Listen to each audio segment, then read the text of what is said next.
Good evening, welcome everyone. We added chairs, there's a few up here in the front. Front row's got a few, looks like second row maybe. They can't hear you. There's some chairs up in the front if you're looking for a place to sit. All right, welcome everyone, and thanks for the patience. It's good to see everyone this evening.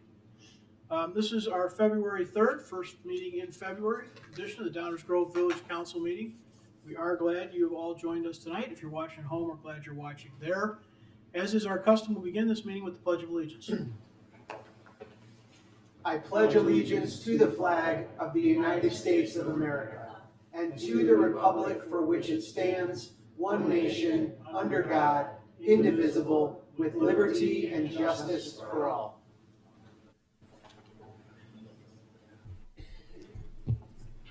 Rosa, would you please call the roll? Mayor Barnett, Here. Commissioner Sadowski-Fugit, Here. Commissioner Gilmartin, Here. Commissioner Tully, Commissioner Davenport, Here. Commissioner Sarver, Here. Commissioner Rowe. Here. Welcome all. Commissioner Tully will not be joining us tonight either here or in the cloud.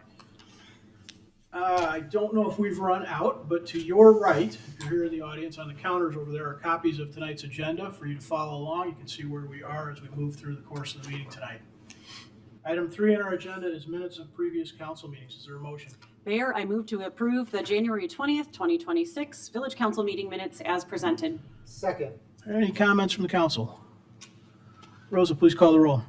Commissioner Sadowski-Fugit, Aye. Commissioner Gilmartin, Aye. Commissioner Rowe, Aye. Commissioner Sarver, Aye. Commissioner Davenport, Aye. Mayor Barnett. Aye. That motion passes unanimously. On to the mayor's report. We move the mayor's report to the beginning of our meeting tonight. I have a couple of things to celebrate. One of the things we've worked hard to improve is our efforts at celebrating successes and sharing those with the community. So we have two this evening. Fire Prevention Bureau accreditation and the Arboretum accreditation. Just bear with me, I'll read a little description of this and then we'll thank those who helped make this happen. It's my pleasure to announce the Downers Grove Fire Prevention Division achieved the Fire Prevention Department accreditation by the International Code Council. With the accreditation announcement in December of 2025, Downers Grove is one of only 2 such organizations currently accredited in the United States. To achieve Fire Prevention Department accreditation, the Fire Prevention Division satisfactorily addressed 56 specific accreditation criteria, demonstrating industry best practices in fire code enforcement programs. Assessors from the International Code Council spent time on site here in town as well, verifying compliance through document reviews, observation of operations, and interviews with internal and external stakeholders. Participating in the process required the Fire Department Prevention Division to examine all operations and implement improvements to better serve the Downers Grove community. The International Code Council, often referred to simply as the ICC, is the primary organization developing building and fire codes used throughout the country and internationally. They publish approximately 15 codes, many of which are adopted by the Village of Downers Grove, including the building, residential, and fire prevention codes. Those who watch this council closely likely recall the periodic reviews, updates, and adoptions of code changes through the years. Adopting the International Code Council codes is one of the most powerful ways a Fire Prevention Bureau can strengthen community safety and streamline operations. The value goes far beyond just having a code to enforce. It reshapes how the Bureau prevents fire, manages risk, and collaborates with builders, businesses, and other emergency responders. So congratulations to our Fire Prevention Chief Chris Hull and to all the staff members of the Fire Prevention Bureau and everyone at the Village team whose hard work and dedication made this designation possible.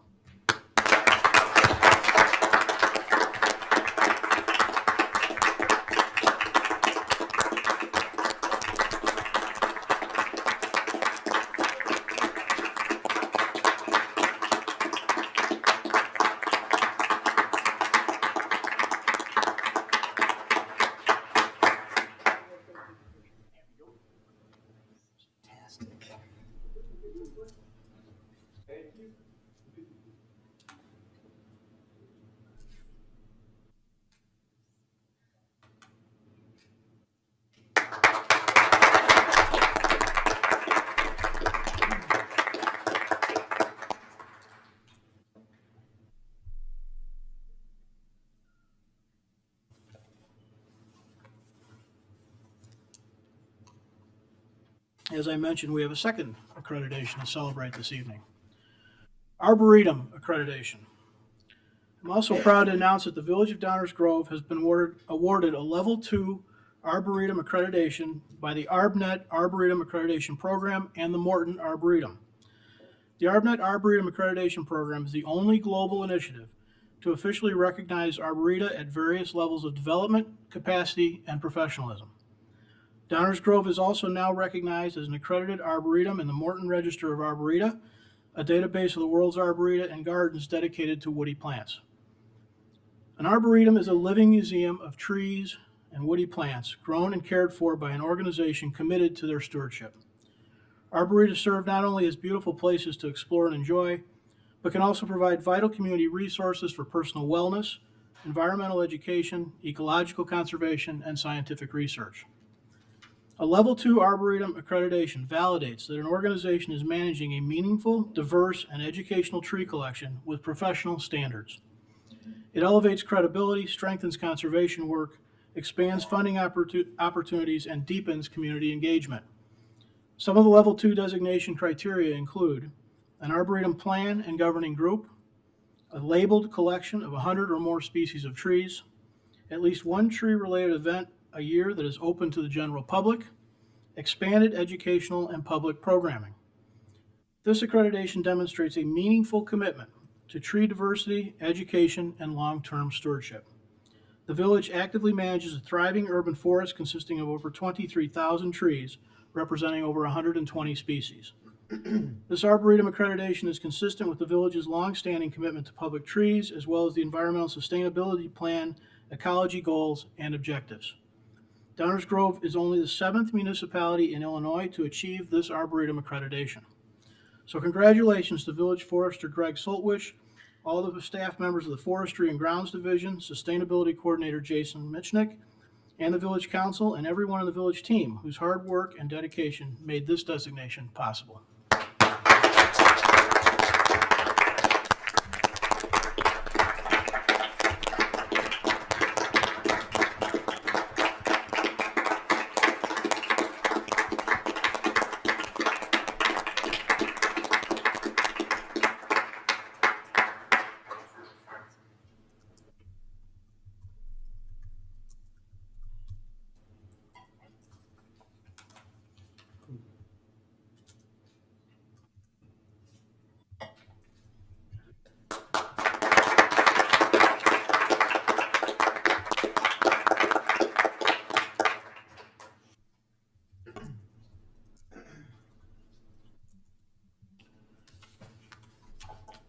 It's kind of fun to celebrate wins.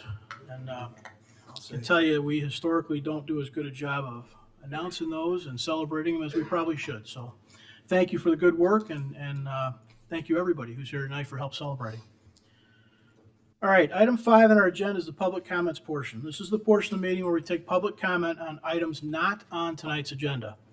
At each agenda item, active or first reading, there will be additional opportunity for public comments. So the portion of the meeting right now that we're about to start is the portion of the meeting where we take comments on items not on tonight's agenda. Before we go, so we got a full house and certainly some faces I haven't seen before, we're going to read a little bit of rules. This covers both this portion of the meeting for public comments as well as any public comments at agenda items as we go through the meeting. So bear with me. There are several opportunities for public comment as I've just discussed. Please remember, council meetings are not open debates. This is a council meeting that is open to the public. It is not a meeting of the public. We seldom, if ever, cut people off, but we do expect that people respect the time limit to allow everyone here this evening an opportunity to address the council if they wish. If you plan to speak, please keep the following in mind when you come to the podium. State your name for the record. Address your comments to me as chair of the meeting. Keep your comments to 5 minutes or less. Avoid repeating what others have already said. It is okay to say you agree with the previous speaker. In fact, you'll hear council members do just that as we debate amongst ourselves. Please keep your comments to one visit to the podium per subject.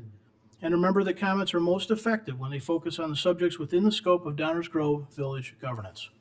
And so with that in mind, are there any comments tonight for the council on items not on tonight's agenda? All right. We will keep moving then. Item 6 on our agenda is the consent agenda. Is there a motion concerning the consent agenda? Mayor, I move to approve the consent agenda as presented. Second. Rosa, please call the roll. Commissioner Sadowski Fugit, Aye. Commissioner Gilmartin, Aye. Commissioner Rowe, Aye. Commissioner Sarver, Aye. Commissioner Davenport, Aye. Mayor Barnett. Aye, that motion passes. Item 7 is our active agenda. This is the portion of the meeting where we take up items on which we plan to take formal action this evening. That means these are items that we've been discussing at least once, sometimes multiple times prior. Again, these are items we plan to take formal action on tonight. Is there a motion concerning rezoning? Mayor, I move to adopt an ordinance rezoning certain property located at 424 Hill Street as presented. Second. Are there any audience comments or questions on this agenda item? Council comments or questions? Rosa, please call the roll. Commissioner Sadowski Fugit, Aye. Commissioner Gilmartin, Aye. Commissioner Rowe, Aye. Commissioner Sarver, Aye. Commissioner Davenport, Aye. Mayor Barnett. Aye. That motion passes unanimously. Is there a motion concerning a zoning ordinance? Mayor, I move to adopt an ordinance amending the zoning ordinance to designate the property at 1434 Butterfield Road as planned unit development number 73, Oak Grove Center, as presented. Second. Any audience comments or questions on this item? This and the next two are closely related. Any council comments or questions? Rosa, please call the roll. Commissioner Sadowski Fugit, Aye. Commissioner Gilmartin, Aye. Commissioner Rowe, Aye. Commissioner Sarver, Aye. Commissioner Davenport, Aye. Mayor Barnett. Aye. That motion passes unanimously as well. Is there an ordinance concerning rezoning? Mayor, I move to adopt an ordinance rezoning certain property located at 1434 Butterfield Road, Oak Grove Center, as presented. Second. Any comments from the audience on this item? Council comments or questions? Rosa, please call the roll.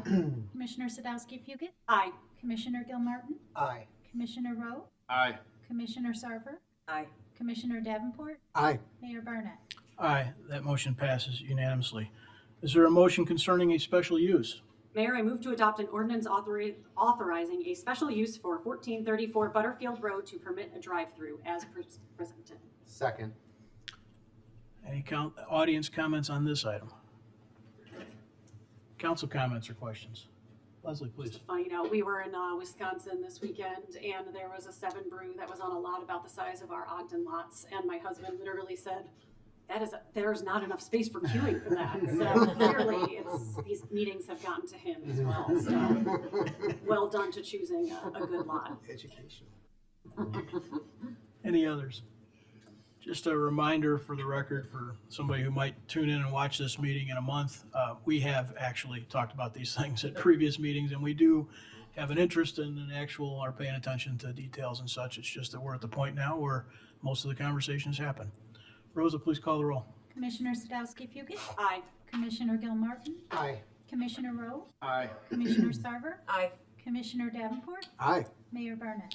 Aye, that motion passes unanimously.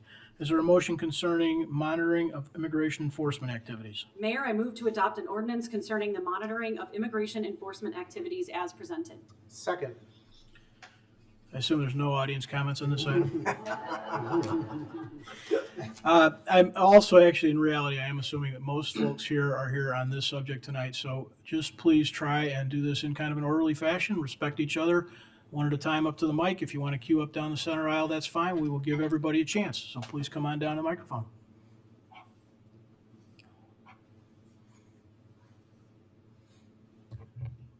I'm Jeffrey Mack, lifelong resident of Downers Grove, and I'm here to voice my strong opposition to the ordinance concerning the immigration enforcement activities. The Trump administration was elected in large part to enforce immigration law and deport tens of millions of illegal immigrants who occupy our country.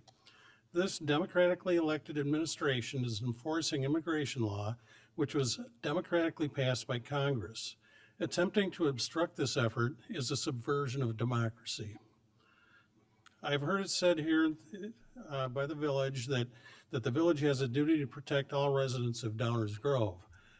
I disagree. The village has a duty to protect all lawful residents of Downers Grove and a duty to protect lawful residents and citizens of the village from unlawful residents. Illegal aliens are here in violation of the law. Nobody is above the law. Have you all forgotten that? You don't get to pick and choose. Thousands of thousands of people in this country have been raped, murdered, maimed, or otherwise harmed by illegal aliens. If one life is saved by deporting illegal aliens, we need to deport all illegal aliens.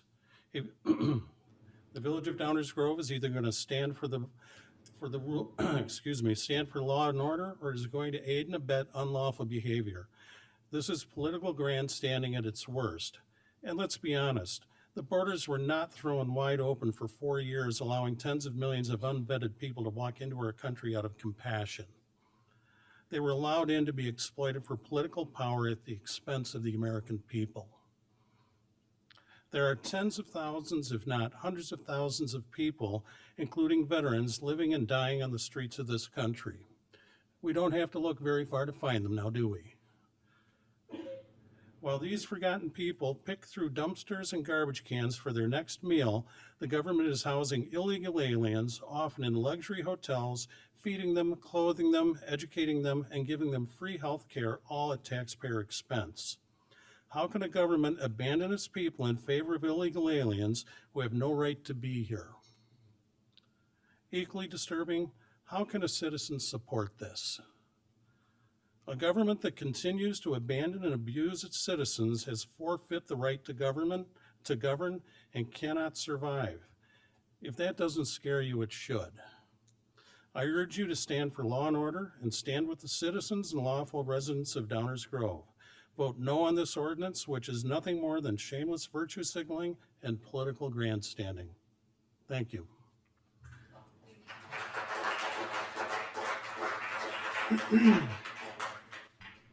Thank you, Mayor and Council. Scott Melrose, Downers Grove resident, coming up on 10 years. I too vehemently oppose this ordinance that you're proposing. We've seen so many people throughout the country get impacted so horribly by so many of these illegal aliens and their acts. Just a few. Now, we know we've had some preventable tragedies recently with Renee Good and Alex Preddy, but there are a host of other preventable tragedies caused by illegal aliens.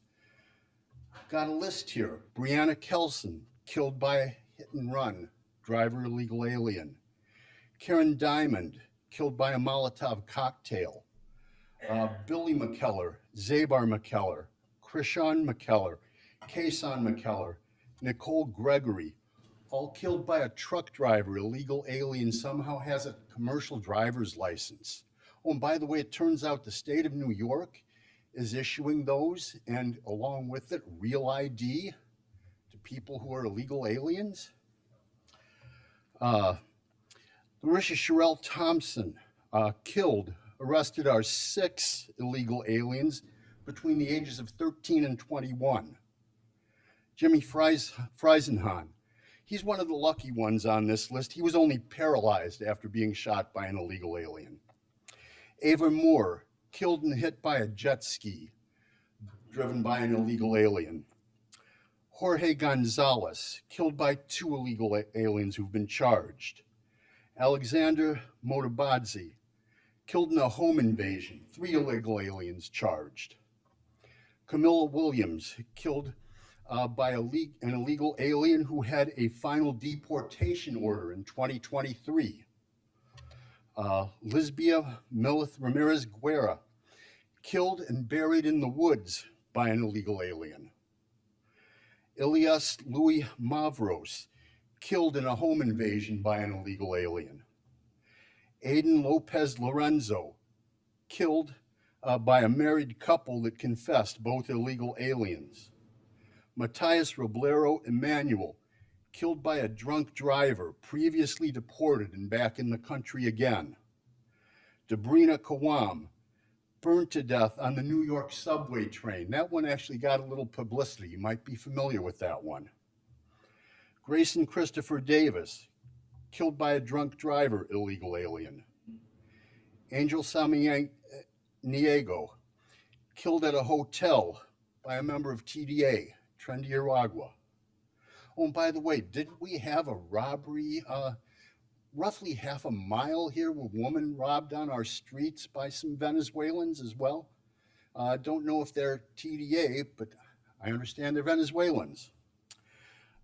Evangeline Ubaldo Moreno, Sebastian Ubaldo Moreno, Frami Ubaldo, and Marangeli Moreno Santiago, family, all killed by an illegal alien. By the way, the first two were ages 4 and 2, killed and their house set on fire. Kind of sounds like something we had here, only even a little bit more gruesome. Tiger Gutierrez, killed by a drunk driver, illegal alien. Actually, also in that same accident, Ryan Ancale, Talila Crochet, Melody Waldecker, all killed, only through Crochet, killed by that same drunk driver. Melody Waldecker had her vehicle stolen while she was in a convenience store and got run over by the illegal alien driving her vehicle. Caitlin Weaver, sitting at a stop sign and struck by an illegal alien, 16-year-old illegal alien who was racing against his buddies in a residential area where they were reaching speeds of around 90 miles an hour. And he was released without even any jail time, even though the whole family was illegal aliens. So these are happening around the country. And actually, I don't have all the data on all of them, but I've got more pages of these. These are happening all over the country. And I'm concerned that the action you're thinking of taking here could well cause that to happen to someone here. Is that what you really want? And by the way, the people that ICE are after, I have seen a sheriff from a county in Florida state that of those arrested and turned over to ICE, 72% had some kind of criminal activity beyond crossing the border illegally.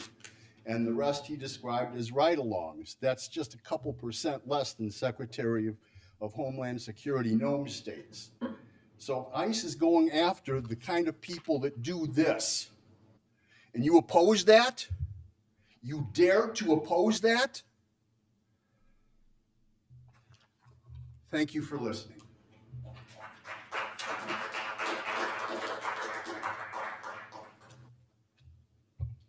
Good evening. Eileen Briner. I'm a resident. The proposed ordinance on Downers Grove non-participation in federal immigration operations is a suggestion that ICE and Customs and Border Patrol are bad. ICE is not the bad guy.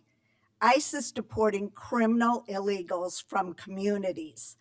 Many places embrace ICE because it's keeping their communities safe from crimes like homicide, assault, burglary, robbery, drug offenses, weapon offenses, and sex crimes. Why are you opposed to this in Downers Grove? Don't you want criminals off our streets? This resolution promotes anti-ICE ideology. This is all political theater. Barack Obama deported 5 million illegals. Bill Clinton deported 12 million illegals. Where was the opposition then? There was none. Now this is political.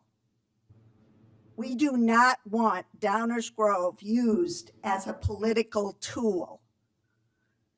Do you support illegal alien Kenneth Marino Guzman, 26, arrested for raping an 11-year-old girl at knife point while forcing her 10-year-old sister to watch?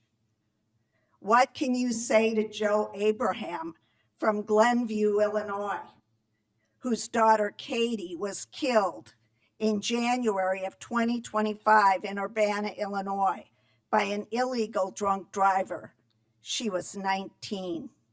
Her family with 2 siblings are devastated. Katie got a death sentence and her family has a life sentence. Where are your cries and protests for women raped and killed by illegal aliens? Say their names. Kaya Hamilton, Ruby Garcia, Lisbeth Medina, Rachel Marin, Laken Riley, Jocelyn Nangare, who was 12, Jocelyn Tagiza,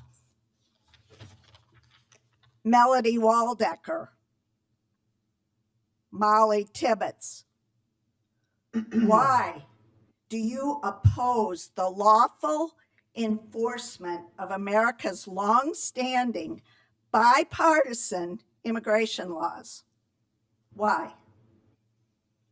This ordinance sends the wrong message. I ask you to vote no.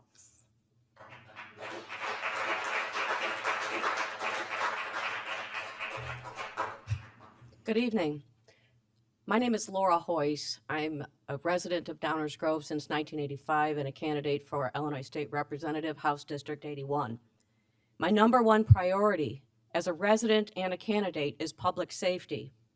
I oppose the anti-ICE efforts pushed by Commissioners Sadowski, Fugit, and Rowe to resist the enforcement of the long-standing bipartisan federal immigration laws.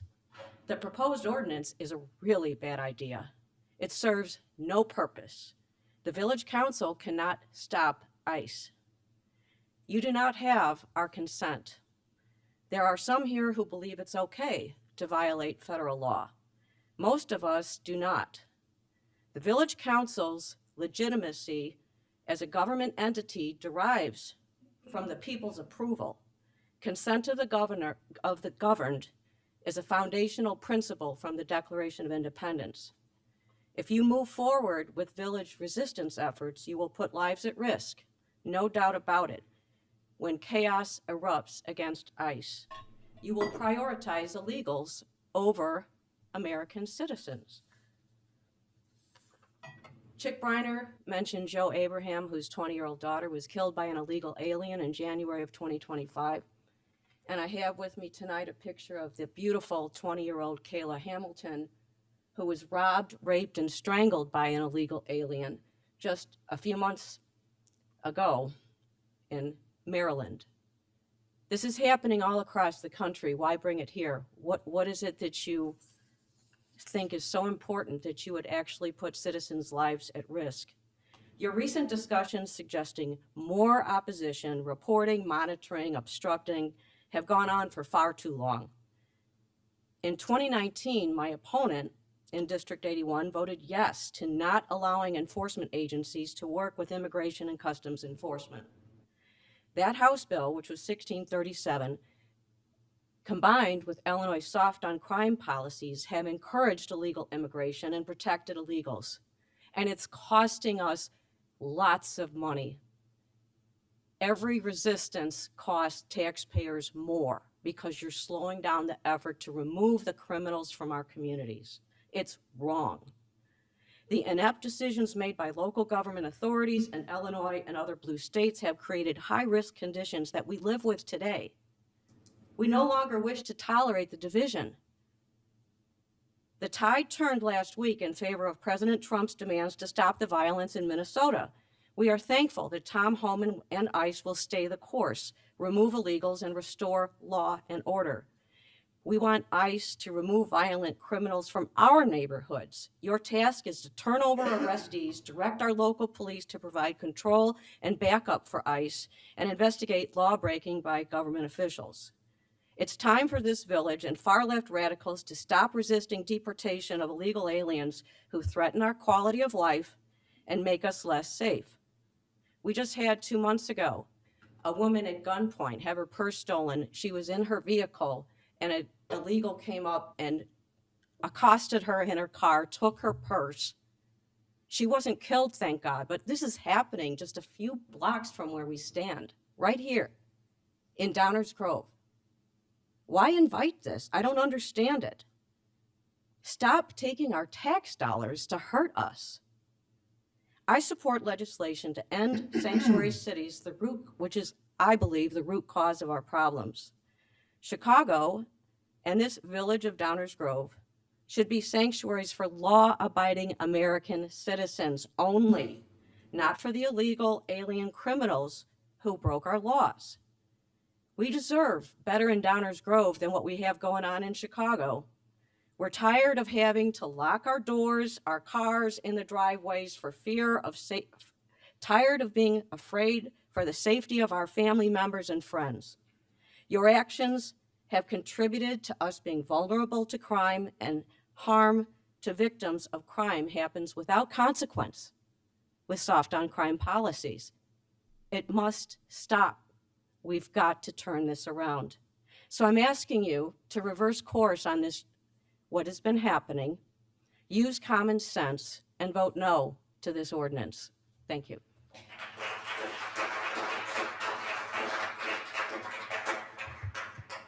Good evening. I'm Laura Kamodolsky, Downers Grove resident. We all know that this is not just going after the criminals among undocumented people. We all know that when Obama and Clinton and others were doing this kind of enforcement, it wasn't like this, and this is different. A matter of days ago, at the end of January, Judge Patrick Schlitz, the chief judge on Minnesota's federal bench, who is also a two-time clerk for Supreme Court Justice Antonin Scalia and was appointed by President George W. Bush, said in a ruling that described defiance by ICE to judges' orders that he estimated conservatively that the agency had violated court orders by Minnesota judges 96 times in 74 cases in January alone. He said it was likely ICE had violated more court orders in January than some agencies had in their entire existence. This list, he said, should give pause to anyone, no matter his or her political beliefs, who cares about the rule of law. In one of these cases, ICE quickly transferred a 2-year-old girl and her father to a detention center in Texas from Minnesota after a judge ordered their immediate release.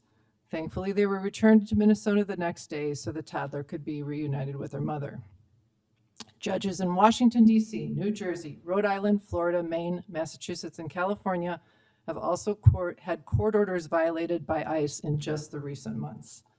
Many judges seem to find the administration's statutory interpretation of the Immigration and Nationality Act suspect, especially in regards to ICE unlawfully holding certain classes of people like asylum seekers. A political analysis found that of these cases, 347 judges across the country rejected the administration's arguments in more than 2,400 cases. Just 20 judges agreed with the administration. So why is ICE behaving this way, and why are they violating court orders? It's not surprising because they shot Chicagoan and U.S. citizen Marimar Martinez. After that, they called her a domestic terrorist. They tried to charge her, and an agent who shot her bragged about shooting her 5 times but leaving 7 holes in her body. I wonder why they're violating court orders because after Renee Good's killing, we all know, Vice President Vance said she was part of a left-wing network using domestic terror techniques.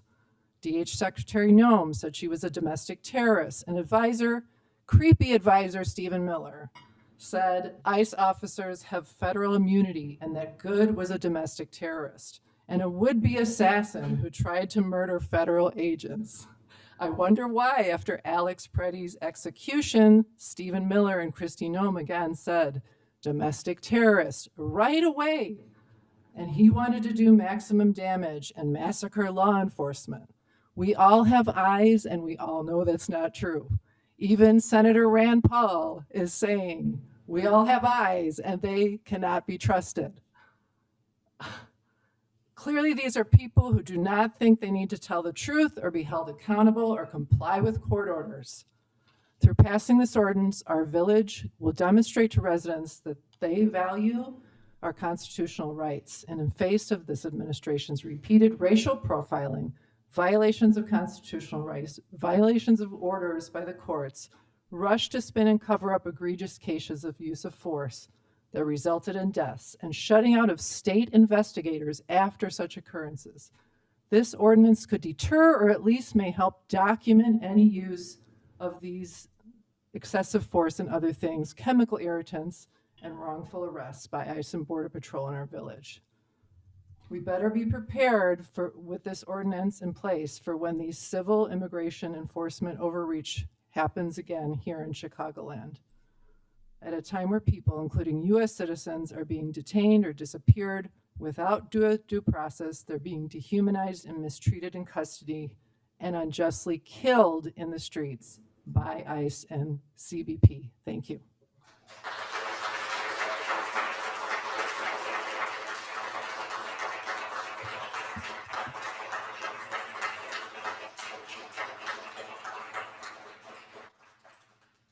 Good evening. My name is Molly Hesse, and my family and I have called Downers Grove home for just over 9 years. Before I jump into my prepared remarks, I'd like to clarify that it is a civil offense, not a crime, to lack proper immigration documents, that immigrants commit crimes at lower rates than citizens, and that no human being is illegal. I'd like to thank the council and village staff for developing the proposed ordinance on immigration enforcement. The ordinance represents clear action our village can take to help residents stay informed, and I fully support it. There seems to be some confusion about the proposed ordinance, but village policy does not change or impede federal law, nor does it guarantee safety for anyone. And this ordinance does not claim to do so. Rather, it clarifies what residents can expect from their village government in the context of existing state law, which is exactly what local law is supposed to do. The ordinance also very clearly states that it does not apply to criminal law. Downers Grove Police may already respond appropriately to calls, and enforcement staging may not have occurred on village property yet, but informal practice is not the same as formal policy. Clearly written official standards are vital to the rule of law and building trust in public institutions, especially during confusing times. Many people in our community have already been targeted based solely on their appearance. Many have experienced firsthand how our nation's systems do not treat everyone equally. Many have been part of enforcement actions that are inconsistent, unjust, or frightening.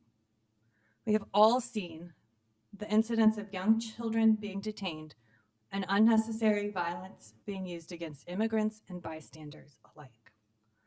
Our laws matter and should be followed, but the rule of law is upheld not only through compliance, but also through fair enforcement that prioritizes real threats to public safety.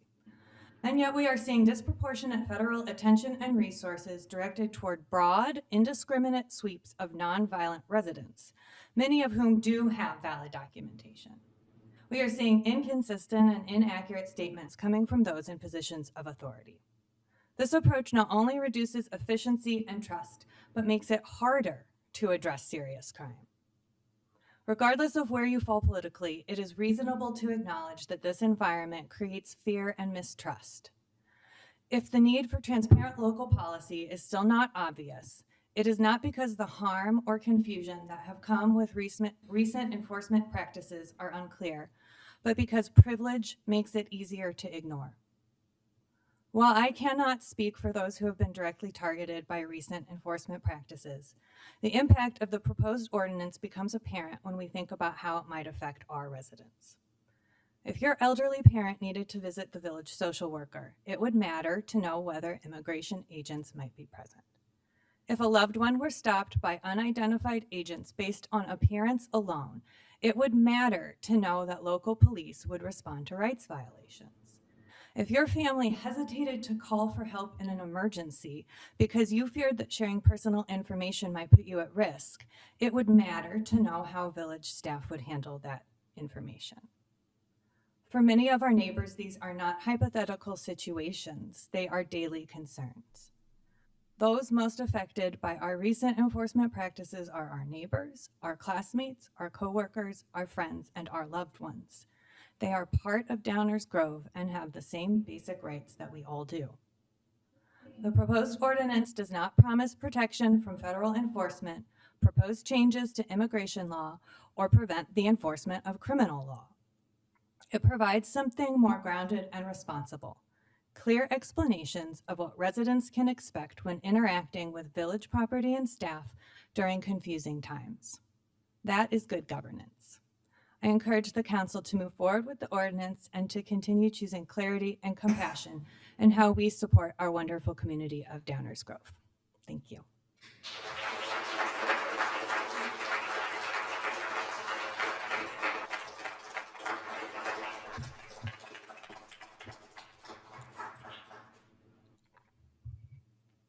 Good evening, Mayor and City Council.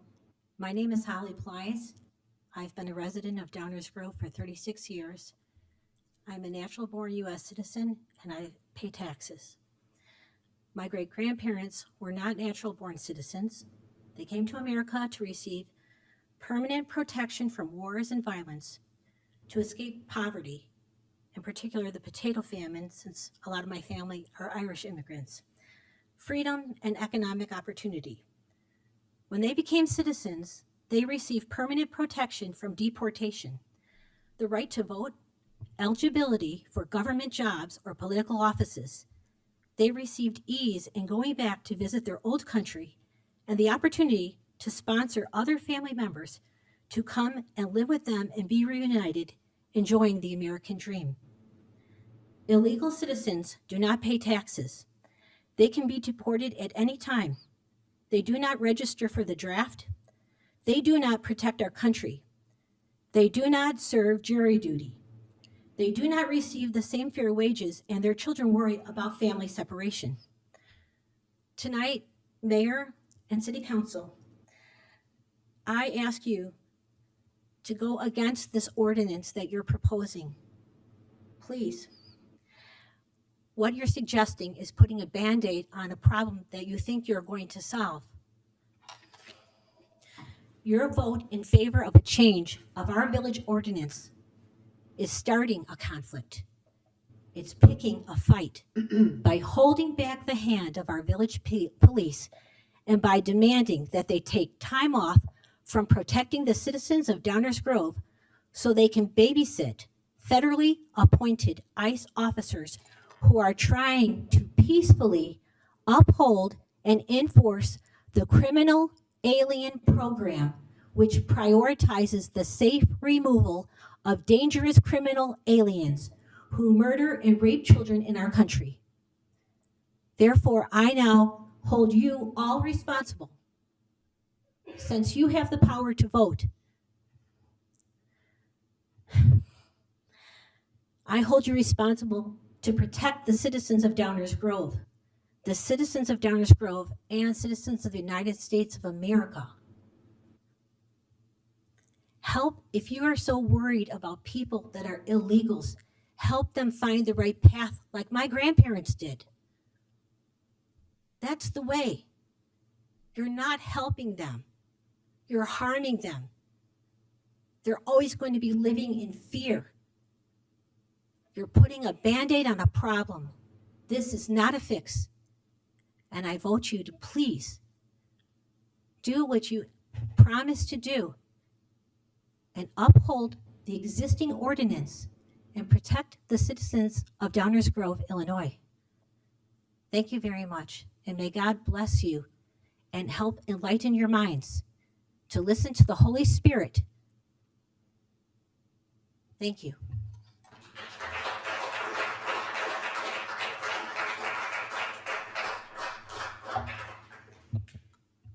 Good evening, Mayor and Village Council members. I've spoken to the Village Council previously and given a public comment, so mine will be rather short tonight. I support this ordinance. I'm a retired librarian, and I believe that facts matter. So I wrote something short called A Matter of Facts for the Downers Grove Village Council, February 3rd, 2026. I dabble in prose. Can you tell us your name? Oh, I'm Carol Davis, and I live in the Pierce Downer area. Sorry about that. So it's called A Matter of Facts for the Downers Grove Village Council, February 3rd, 2026. People matter. The truth matters. Honesty matters. What we believe matters. What we say matters. How we act matters. It matters when we are kind. It matters when we actively harm others. It matters, perhaps even more so, if we sit in silent complacency when others are hurt by agencies that we thought were there to protect all of us from harm. Even if you don't think that passing this ordinance will matter or make a difference, it will, because you will have done the right thing. You will have stood up for the meek and defenseless. You will be upholding humanity and decency. You will be on the right side of history. And that, my friends, matters. Thank you.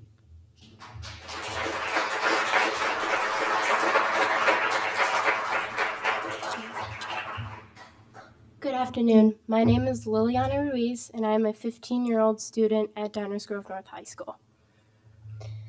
No human should be illegal because humans are all the same no matter where they come from. In fact, I bet that most of your ancestors were immigrants from Europe or other countries throughout the world. Having ICE in Downers Grove will only increase bad happenings in our state because as of the past few weeks, ICE brutality has been a big thing happening in Minnesota because ICE killed an innocent woman, Renee Good, who is a mother and a wife and is an active member of the church. She did nothing wrong, yet was shot and brutally killed by ICE officer just for being in the way. Also, Alex Pretty, who was also killed by ICE officer, was shot several times, and even after he was motionless, was continued to be shot.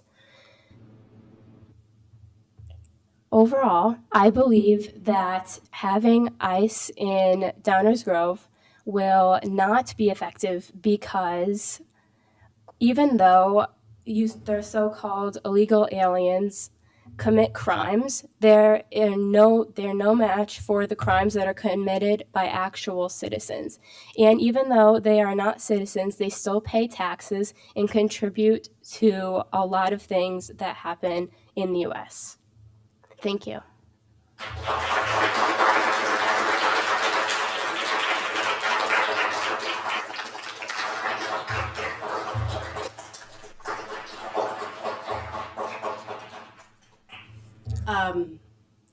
Hi, my name is Vicki Beaning. I'm livid. I'm livid. Before I came here to this meeting, I was reading the latest releases on the Epstein files. And people want to sit here and call out illegal aliens, which is so dehumanizing. And the President of the United States, and let me just read a quote from when he was caught on tape saying this, and we still elected him, and we want to go after illegal aliens. This is what Donald Trump said.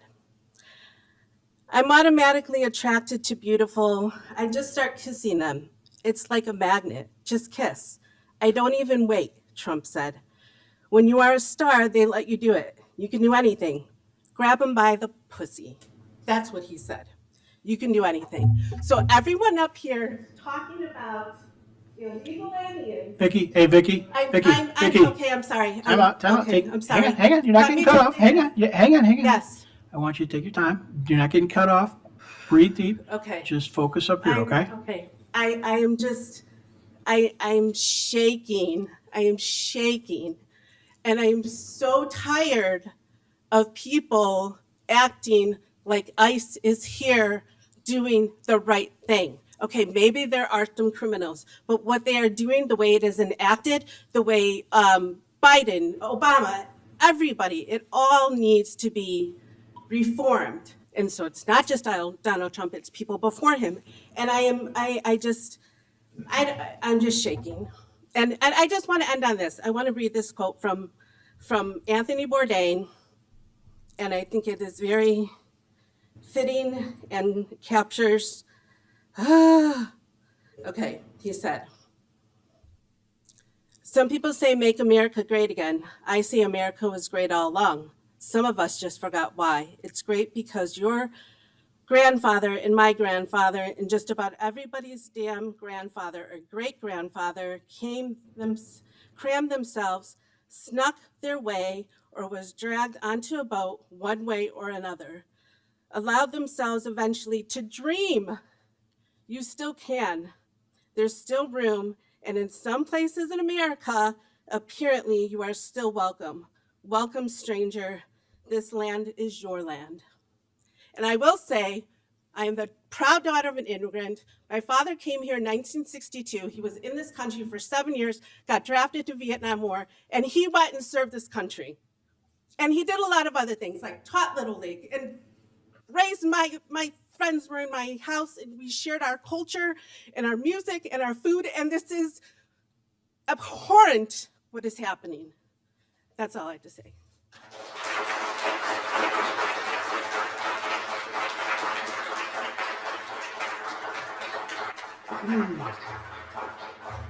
Good evening. My name's Larry Balaka. I lived in Downers Grove for 42 years. And before that, I grew up in Wheaton. So I've been a DuPage County resident for many years. Seen a lot of changes and a lot of things growing up. And, you know, Downers Grove has done a good job in building a very nice city, safe and comfortable city. But I really don't have any written remarks because I wanted to look you guys in the eyes. And I got a couple questions, okay?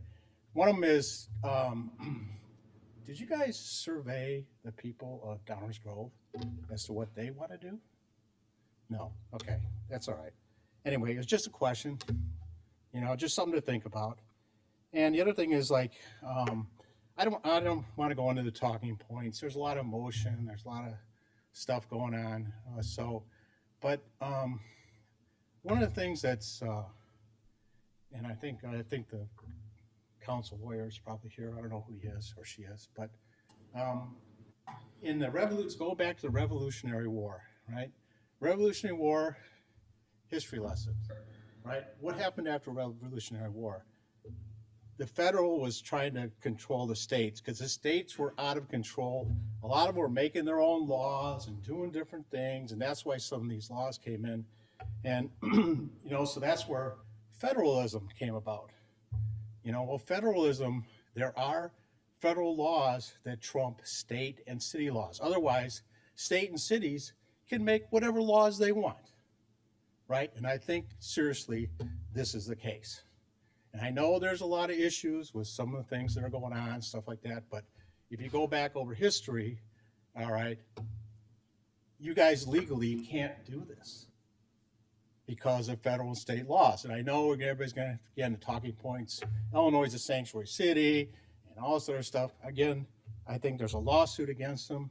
I think the federal government is going to sue them because, again, they can't they can't say, I don't want to say Trump, but they can't, you know, bypass federal law, you know, which is basically what's happening. You guys can't do that. Again, I understand there's issues with the way some of the things are done and the way the things that happen. But, and this goes back, I was in front of the council like over a year ago, and we were talking about, maybe it was the library one. We were talking about safety, and just a little background. Safety's always been a big concern of mine. And why is it a big concern of mine?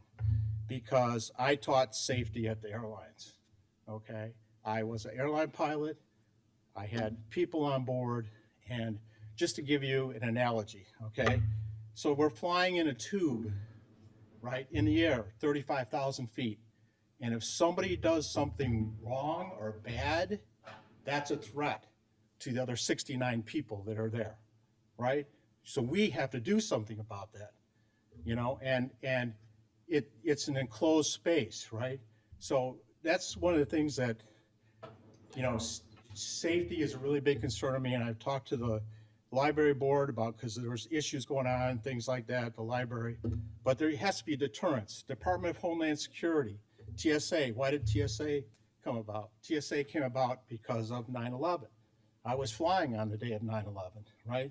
But what does TSA do most? It's a deterrence, right? And what is ICE doing? It's deterrence, right? And I'll just make one final point. Okay, I'm an American citizen, right? If I do something wrong, bad, what happens to me? And I get caught. I go to jail, I go to court, I go to, all those other things. Well, if these other people are doing something wrong, why do they get to just get let out of jail to come back? It's like the guy in Chicago this is crazy, but it's like he was let out 72 times, and he was for 30 years, they let him out. And what's he do? He gets a can of gasoline and lights a beautiful young girl on fire, right? Come on, people, this is ridiculous, right? I understand, again, there's emotions and all these other things, but I'm concerned about the safety. If I do something wrong, I go to jail. They do something wrong, they go to jail, right?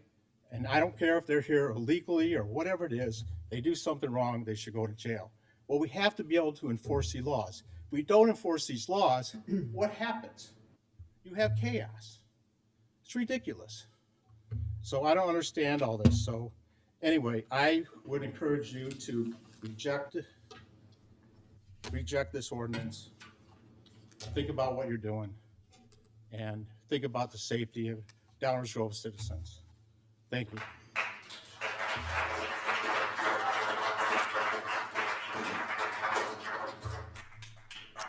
Hi, Ed Polnick, longtime resident. I also want to speak up in support of the resolution for the safety of the residents. Liam Ramos was a 5-year-old boy in Minneapolis. He was taken by ICE. This is the worst of the worst, that we had to surge 3,000 ICE agents into a town that has 600 police officers. How is that the threat? People have brought up the fact that Obama and Clinton both deported more people than Trump did, and there weren't protests. What they neglected to do was follow through and say the reason there weren't protests were because they weren't killing U.S. citizens in the process of doing it. They were doing it lawfully and safely. Renee Good was in her vehicle. One of the ICE agents told her to leave. As she was pulling away, another ICE agent jumped in front of her vehicle and shot her and killed her. Alex Preddy, somebody else brought up the fact about what about the veterans? Alex Preddy is a VA nurse. He was helping the veterans. He was saving their lives in some cases, probably. I just saw the news today that his killing was ruled a homicide. So all the criminals aren't migrants coming in here. They're criminals that are in government positions as well. And I want the police to be protecting the people of Downers Grove from criminals, whether they're out on the street or whether they're wearing masks and saying they're from ICE. The way I look at this resolution, if Hell's Angels announced that they were going to come to Downers Grove to enjoy the amenities of us in this summer, I think everybody would be interested in taking action to make sure that we were safeguarded. So if you've got rogue ICE agents coming in that are threatening people, killing American citizens, I would like the police to be here to protect us, and I think that's what this resolution will do. Thank you.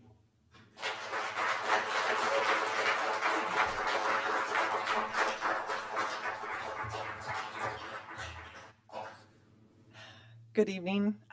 My name is Rebecca Borg. I'm a middle school teacher for students who are English language learners in another district, but I live here in Downers Grove. Sometimes I get comments about teaching in middle school like, wow, I could never do that, or you must be crazy. And my response is the same every single time. I have the best kids in the school, and I mean it. I love my job and I genuinely love my students. Last year, I had students in my class that spoke 7 different languages. One of my seventh graders had the highest grade in her ELA class. 2 of my 8th graders, I'm pretty sure, are going to be Nobel Prize winners in medicine and math someday. One of my shyest students has started speaking in class. Hey, Rebecca. When she's called on, and she received a perfect score on her math test this week. The stars on the boys' volleyball team last year were in my class. I could literally go on and on. Things are a little different this year in my school. In 7th and 8th grade, we read memoirs about wars and political upheaval in countries like China in the 1950s and Germany in the late 1930s. One afternoon while we were reading about a story about a 12-year-old girl whose father had been taken while he was at work and imprisoned by the government, my sweet little 12-year-old student said, "Oh, that's just like what's happening here right now." An 8th grade student, a really funny and witty kid, came into my class one morning and I could tell something was wrong. He was solemn and serious, and when I asked him if he was okay, he expressed his worry about everything happening with ICE and his fear for his family. One of my other students took to retreating to the bathroom every day to call his dad at work to make sure he was still there and hadn't been taken. A few weeks ago, we heard Leslie speak about one of my students' families. Sorry. 3 years ago last month, I met Rosa for the first time. Many of us have heard Rosa's story, but I want to summarize it for those here who are not familiar with it. Rosa lost her mom to cancer when she was young, and a few years after that, her father was fatally shot in front of her older brother outside of his school in Mexico. She had another older brother, Federico, and the three of them moved here seeking a new start and a peaceful life. I first met Federico when he came to a parent-teacher conference. I remember the moment vividly. I greeted him in his office and took him to the meeting. When I saw him, I knew instantly it was her brother. They looked so much alike. It was very clear how much he cared for her, and even though he was so young, that he wanted to be a parent figure to her. Rosa and her family moved to Downers Grove after she graduated 8th grade. I can't tell you how happy she was to be in their own apartment together with her and her brothers in this caring and loving community, Downers Grove. Things were finally going pretty well for them. And then on Halloween, her brother was taken by ICE on his way to work. Rosa was at school. She should have been allowed to just be a kid on Halloween and not have to deal with the horror of once again having her family ripped apart. I saw a post yesterday where someone wrote that we shouldn't be distracted by the headline of the week and we shouldn't get angry about these things. But Rosa is a real person. Her brother is a real human being living through what I can only imagine is an inescapable horror. These students that I teach live with fear every day, and I can see it every day in my classroom. We should be ashamed to live in a country where this happens. Just like my students at school, immigrants who run businesses and care for their families are the very best of us. We as a country and community are not only losing out on millions of dollars of income and tax revenue that immigrants do pay, but we are also missing out on so much joy that comes from supporting them and learning from them. And yes, I realize, as was pointed out a few weeks ago, that just because we pass these resolutions, it doesn't necessarily mean that ICE and CBP will change how they're operating. I'm sure they will continue to break the law and to go about the Constitution in their own way every chance they get.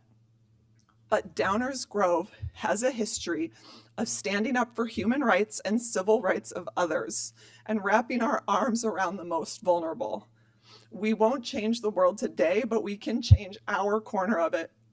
And I will continue to fight for my students and their families and to bring more awareness to what is happening to them. I want to humanize them for those who might see them as statistics or headlines.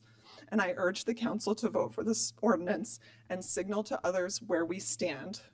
Thank you.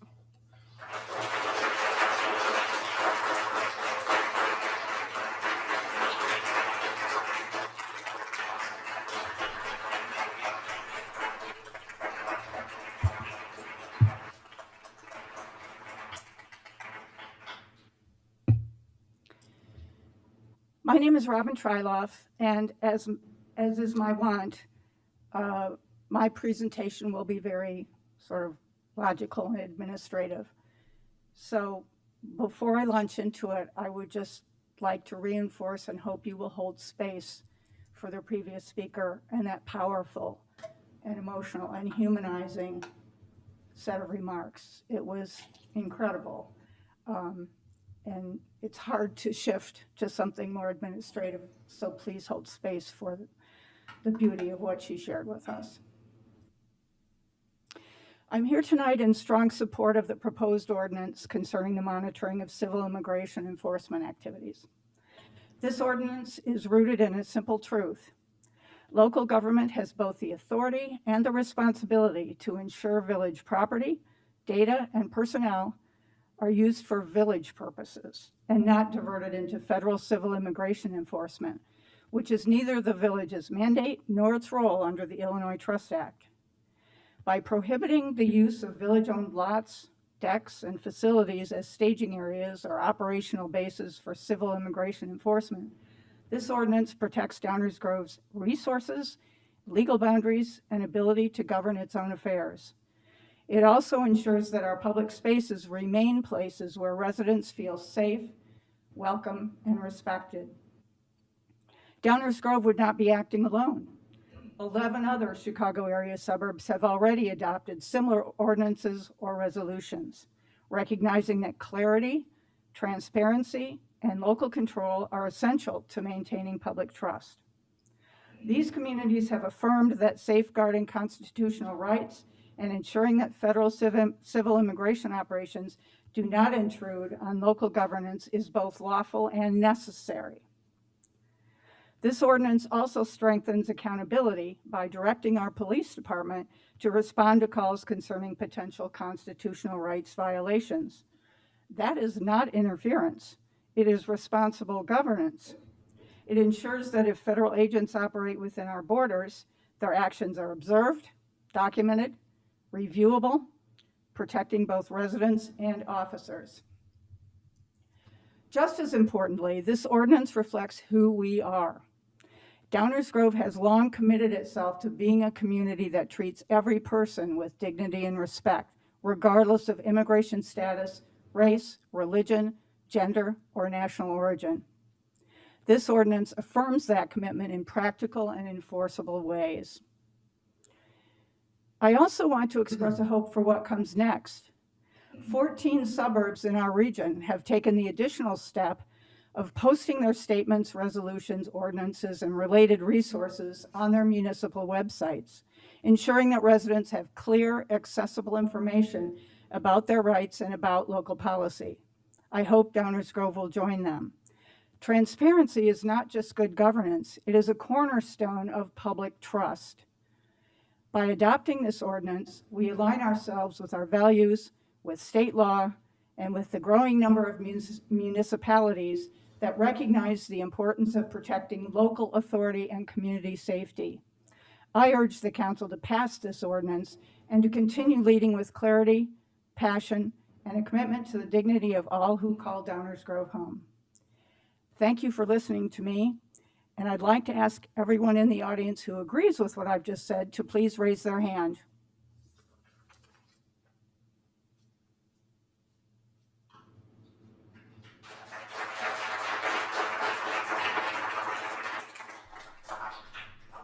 So I am in support of this. My name is Eli Borg, by the way. And I think that ICE, wait, I have some talking points. One sec. Sorry. I encourage you to go through with this ordinance that is being presented today. And though I may only be 13 years old, I am aware that there are more than 1 million violent crimes committed every year, but only a fraction of those are committed by people who are undocumented. And I think ICE is disproportionately, the government is disproportionately focused on immigrants and stopping many people who haven't done anything to deserve being treated as poorly as they are. And the government is ignoring the crimes that ICE and other figures are committing in favor of hurting other people who haven't done anything. So yeah, that was pretty short. But.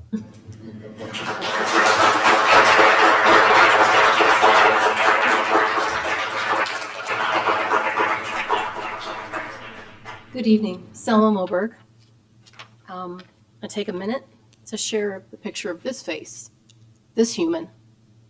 This 92-year-old woman, Doris Gleason, she was smothered, robbed in her home by an illegal alien. There's so many more. I'm here to oppose this ordinance. A sanctuary village, really? It's an invitation for riffraff, which brings more riffraff. If you're here as an illegal alien, then you have to face the consequences. The border is closed, and that's the way it should be. Do you know the number one drug that comes through these borders? Do you know what that is? It's fentanyl. Do you ever see fentanyl addiction and what it does? You ever see children that are taken by child traffickers?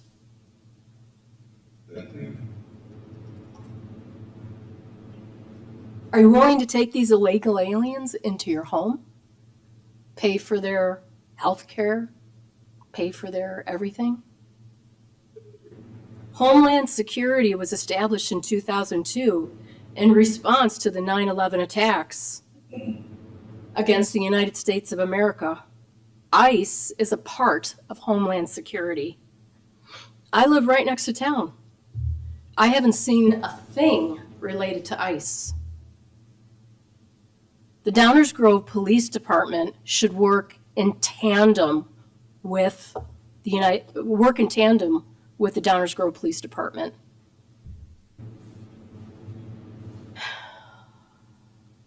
Our police department cannot babysit a federally mandated law, and neither can any ordinance.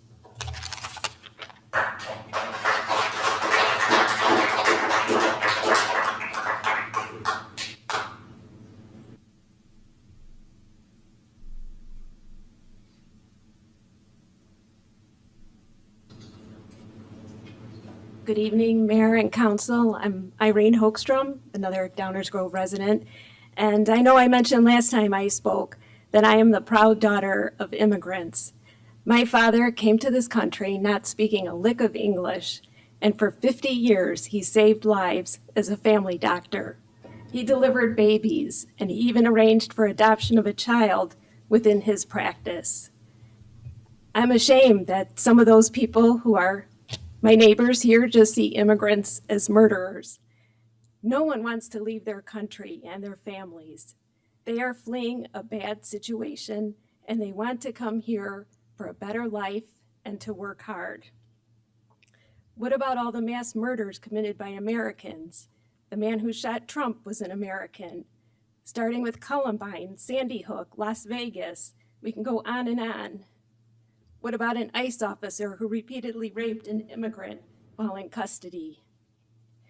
But no, instead we are going to blame everything on immigrants, someone they perceive as less than them, maybe because they have an accent or they're brown, whatever. So I'm actually terrified about ICE returning to Chicago.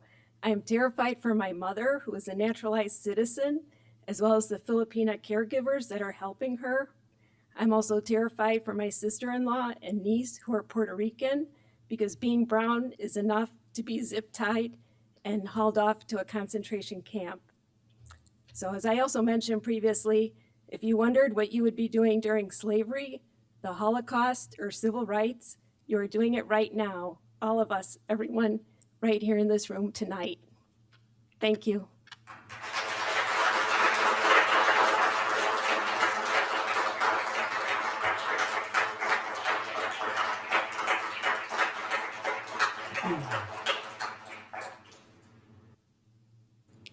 Anyone else? Okay. Thank you all. I watched enough meetings either here or elsewhere to know that there's always, risk that residents who are neighbors one day will be at each other's throat when the subjects get high and the emotions get high. And I appreciate everybody staying focused on this group and the policy making question that's in front of us.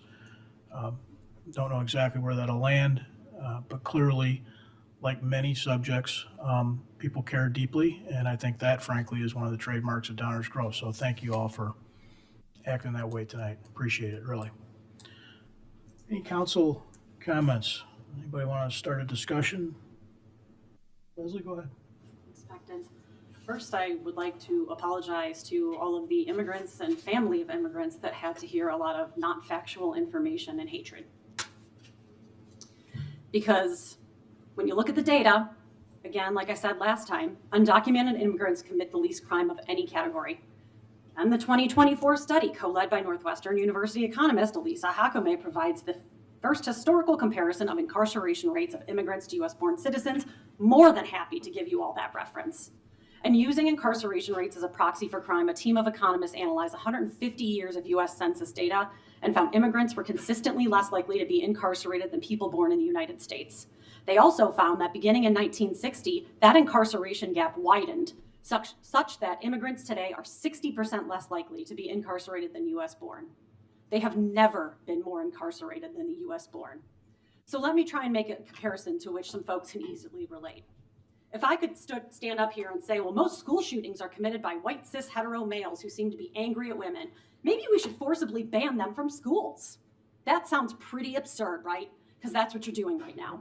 You're judging a whole group of human beings by the actions of just a vast minority of individuals. And it is sickening. Not only that, but ICE is committing state-sanctioned torture and murder as policy versus an individual making a poor choice and facing the consequences. Those cannot and will not be equated up here, at least by me. This is a simple case of rights for me, but not rights for thee. The only purpose I see from those who are supporting ICE is to ensure that civil and human rights are only applicable to those who look like you in order to uphold white supremacy. The argument is that we should let our government ethnically cleanse our country to uphold this, and I will not be a part of that. We must be a part of the fight for people's humanity and civil rights, because once we strip them from one group, the definition of who deserves basic rights gets smaller and smaller. There are already challenges to birthright citizenship. Which, where does that end? How far do we go back? I know for a fact that one of my great-grandparents, who all left Poland at the turn of the 20th century, I know she never gained her citizenship, and she never learned English. Just because our ancestors have a record of arriving does not mean that they were what we would call legal for the duration of their lives. Many got caught up in the confusing and expensive process and never bothered, just like today. My great-grandmother would have been one of those targeted in these raids in our communities.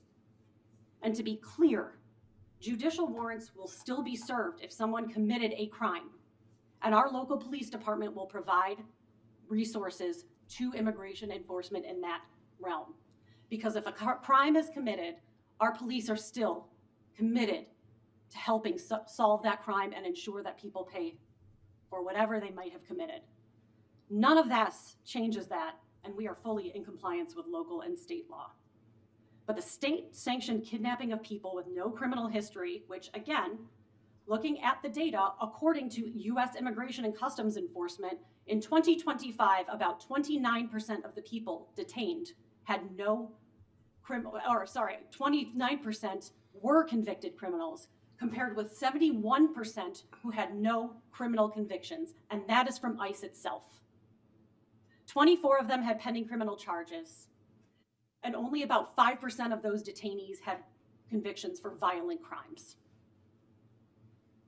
This is all based on racial profiling, which is the vast majority based on data collected by, again, their own people. Too many innocent people have had their lives destroyed, and it's time for every level of government to do what we can to protect our communities. And to give a few examples of something that literally just happened today, ICE officers in Minneapolis were pointing guns at peaceful observers. That does not make our communities safe. In addition, Julie Lee, a Department of Justice attorney, told Judge Jerry Blackwell, who pressed her on why so many court orders are being ignored. She said, "The system sucks. This job sucks," and asked to be held in contempt of court so that she could sleep. Because there are so many cases of people who have been unjustly taken that they cannot even catch up with the data. And finally, from Anna Reyes yesterday, who provided relief for those Haitians and others who Noam decided she was just going to unilaterally say, you were in the process of legal immigration. Yeah, I'm cutting that off. They said, she said, there's an old adage among lawyers. If you have the facts on your side, pound the facts. If you have the law on your side, pound the law. If you have neither, pound the table. Secretary Noam, the record to date shows, does not have the facts on her side, or at least has ignored them. Does not have the law on her side, or at least has ignored it.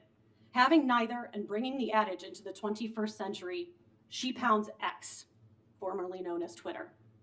Kristi Noem has a First Amendment right to call immigrants killers, leeches, entitlement junkies, and whatever inapt name she wants. Secretary Noem, however, is constrained by both our Constitution and the APA to apply faithfully the facts in the law in implementing the TPS program, and the record to date shows that she has not done that. So yeah, you have a right to say whatever you would like about immigrants, but that does not make it factual. What we are doing here today does not prevent immigration from detaining people who have committed a crime. But what it does is show people that we are here to protect everyone in our community, regardless of immigration status, so that everyone can have a right to live joyfully and without fear that any day their family members are going to be taken by masked individuals who are consistently violating the law and the Constitution of the United States. We all took an oath to the Constitution of the United States, and that is exactly what I am protecting with this ordinance. That is all, Mayor. So the Trust Act, of course, from 2017 defines exactly what we will or will not do. And we are and have been in full compliance with the Trust Act in all of our actions, just to make sure it's clear. What about the changing of village policy that's in front of us fixes any of the stuff you just went through? We can't stop ICE, but we can at least document what is happening here and show our community that we are going to do everything that we can to uphold the Constitution. Okay. And that matters. Okay. Tammy? Yeah, I'll keep it short. I could go on for a really long time because actually I am an expert in the law, political science, and history, but I'm not going to go there. One thing I wanted to point out, though, is the snickering and the smug looks when children came up to speak, when a woman of color came up to speak. Oh, really? You can't hear me? I just want to point out 3 quick things, and it set it off for me. The snickering and the smug looks by some when small children came up to speak, when a woman of color came up to speak, when an educator came up to speak to share her story. Says it all. Someone also asked, did you take a poll of what the people of Downers Grove wanted? That was called an election, right? And you voted for us. And you know damn well what I'm going to do on this vote. I ran on a campaign of anti-hate. I ran on a campaign of the respect and concern for others. And I will stand by that. And yes, Mayor, I don't think that this is going to solve the world's problems, but I do think it's one step, and it's one step I want my name attached to. Thank you. Anyone else? Ralph, go ahead. So, I will be voting to approve this ordinance, and unfortunately with the interplay between the Supremacy Clause and the Trust Act, we don't normally get to talk about federal issues. And for those of you that expressed a concern that this policy with ICE, or it's going to that this policy is going to interfere with ICE, I obviously do not agree with you. So I'm going to read off one specific section that was carefully crafted to address this issue. So Section 2, Article 4, nothing in this ordinance shall be construed as restricting or interfering with the execution of lawful judicial warrants or the enforcement of criminal law, nor as limiting the rights of any person under the state or federal law. I don't understand how anybody can think that this is going to impact what is going to happen if ICE wants to come here. The point of this is not to interfere with ICE, and it's a concern that Mayor Barnett has expressed, and rightfully so, the concern over us giving people false hope. And that's not what this is going to do. And honestly, after listening to so many people that are asking us to pass this, I don't think anyone in this room that's asking us to pass this ordinance has any false hope. What they're looking for is they're looking for accountability. They're looking for the truth. And what this isn't about just about immigration. This is about the Constitution and about the rule of law. This ordinance confirms our commitment to our residents that Downers Grove will not share anyone's legal status with ICE. We want you to call us. We want you to call us when you need help. We will help you. That's what this ordinance says to me. What the rest of this ordinance says is we are watching, we are recording, and we will hold you accountable. That's what this is all about. This is about the trust and holding those who tread on me accountable. I'm 100% in favor of law enforcement, and to repeat what I have heard out of so many police officers over the past month is that ICE is not doing law enforcement. To those of you that do not understand this statement, it's okay, dude, I don't hate you. The facts and the truth have been under attack, and deciphering the two are very difficult. Before I finish, I want to give a few fun facts. Citizens and non-citizens alike are all entitled to the same due process rights under the Constitution. On our first time up here, Commissioner Sarver properly cited case law from our Supreme Court that upheld individuals who were accused of terrorist attacks on 9/11 having the same due process laws as citizens. I've heard this already said, but being a non-citizen on American soil is only a civil offense. As of yesterday, I don't know if something changed today, Congress has set an ICE budget meeting on the 12th, and Kristi Noem is expected to testify about the antics and the tactics that have been used in Minneapolis. This ICE budget is roughly $27.7 billion. That makes ICE the 20th largest military in the world. ICE claims their mission is to remove the worst of the worst criminals. Fun fact, repeating something here, the Cato Institute published statistics that as of June 2025, 65% of individuals detained by ICE have no criminal conviction. On Congress, our congressman presented specific facts that ICE bookings using the limited information ICE has provided for fiscal year 2025 from October 1st to November 15th, only 5% of individuals booked into ICE detention had a violent criminal conviction. 6% were traffic violations, 5% were immigration violations, while 73% of ICE bookings had no convictions. 47% of that 73% had no charges whatsoever.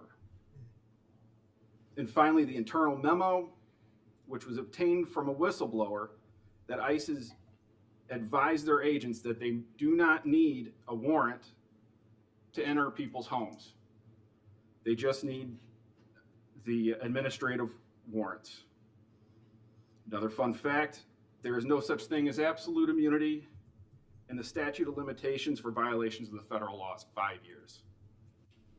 So again, I side with law enforcement. I side with the police chiefs in Minneapolis calling for the tactics to change, basing their information not just on what they see on a daily basis, but also their own officers' constitutional rights being violated. This is not a partisan issue. This is about the rule of law. This is about the Constitution and basic human decency. I take no joy in approving this ordinance, and my next favorite day will be overturning this ordinance.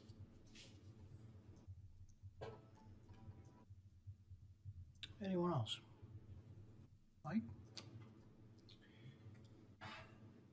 Unfortunately, given the recent and ongoing violations of personal liberties and constitutional rights of some citizens at the hands of some ICE agents, I can no longer trust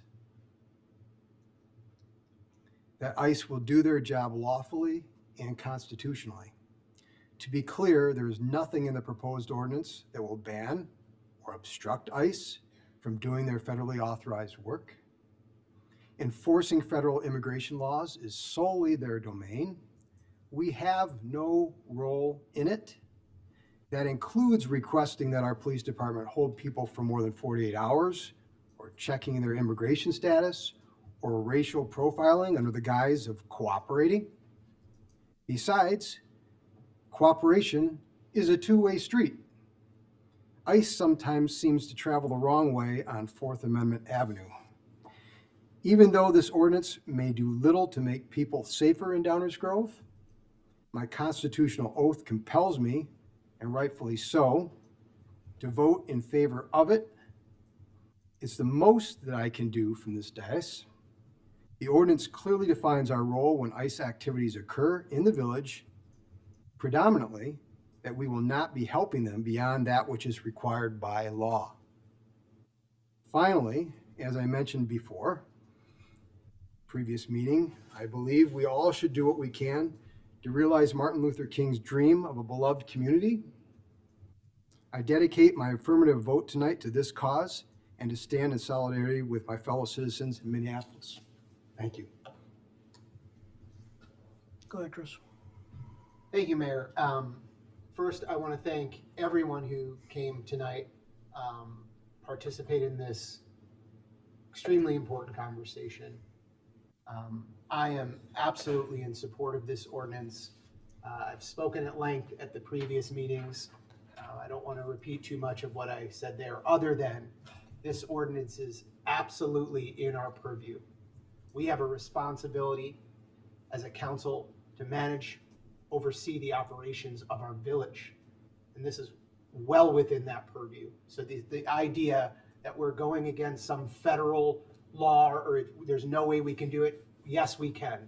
We are a home rule community in Illinois that gives us a lot of latitude about what we can do. So there is no question this ordinance, should it pass, and I hope it will stand the test of any lawsuit that may or may not come. I am also of the opinion that this, the idea that this is going to change the world is just not what we're aiming to do here. What we're aiming to do here is first and foremost decide, which is our responsibility, what we do with our village property.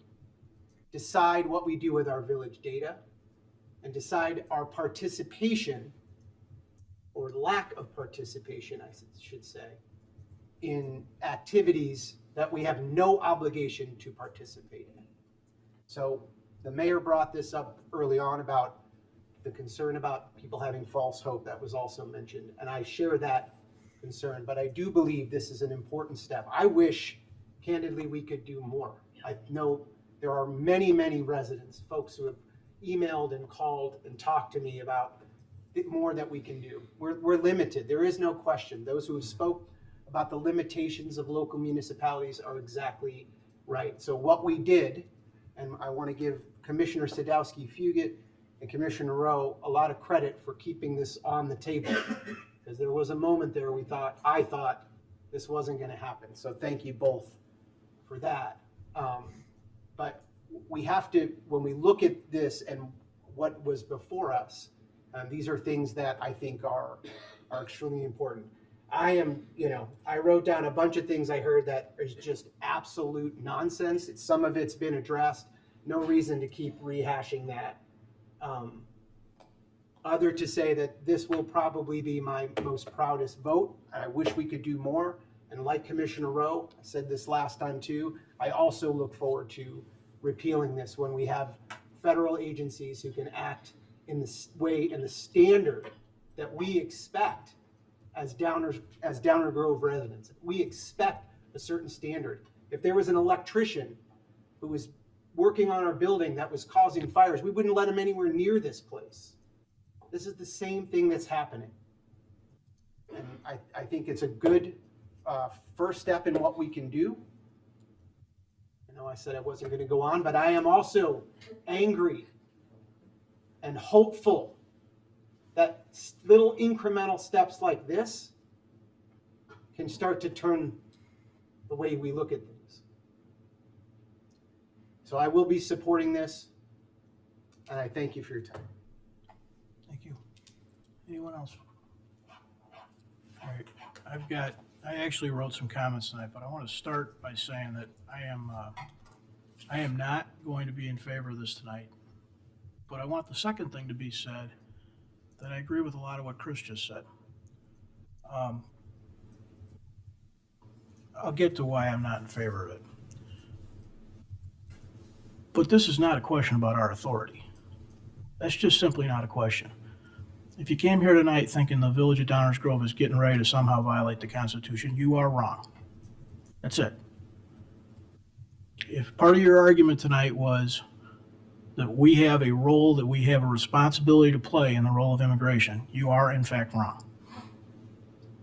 That's just a fact, guys. One of the challenges that we are faced with up here a lot, and tonight is of course a moment when you know, it's a subject that really matters to everybody. It's not an electrician. It's a subject that really matters to everybody. But we are regularly faced with a challenge up here, and that is, what role does your local government play, and what can we or can we not do, and what are people expecting the results of that work to be? And we struggle with that. We struggle with that up here. We struggle with that as a community. It is an important thing to try and at least touch on, and I'm glad Chris framed that up the way he did, because I think that's important. So bear with me. I do have a couple of things to say, and at the end of this, I frankly have an ask. I don't usually write my stuff out, but I'm going to start in. This is an attempt to make clear why I'm not supporting this ordinance. Several weeks ago, we heard a recitation of some of the atrocities and tragedies that have occurred during immigration enforcement. This ordinance doesn't prevent any of those things from happening again. Folks have contacted me and others on this council to suggest this ordinance should be supported because it pushes back against ICE. It does no such thing. Based on the way ICE operates, this ordinance has no material effect on those operations, yesterday or tomorrow. We've been asked to do everything we can to prevent ICE from coming into our community. That's been said tonight, it's been said in emails, it's been said lots of places. Do everything you can to prevent ICE from coming into our community. There isn't anything we can do. Any more than Memphis, Charlotte, Minneapolis, Chicago, Bridgeview, or anywhere else. Does anyone here believe that J.B. Pritzker and Brandon Johnson wouldn't prevent ICE from operating if they could? I get it. It's no fun to be a politician and tell someone there's nothing you can do. Hey, that's zero fun.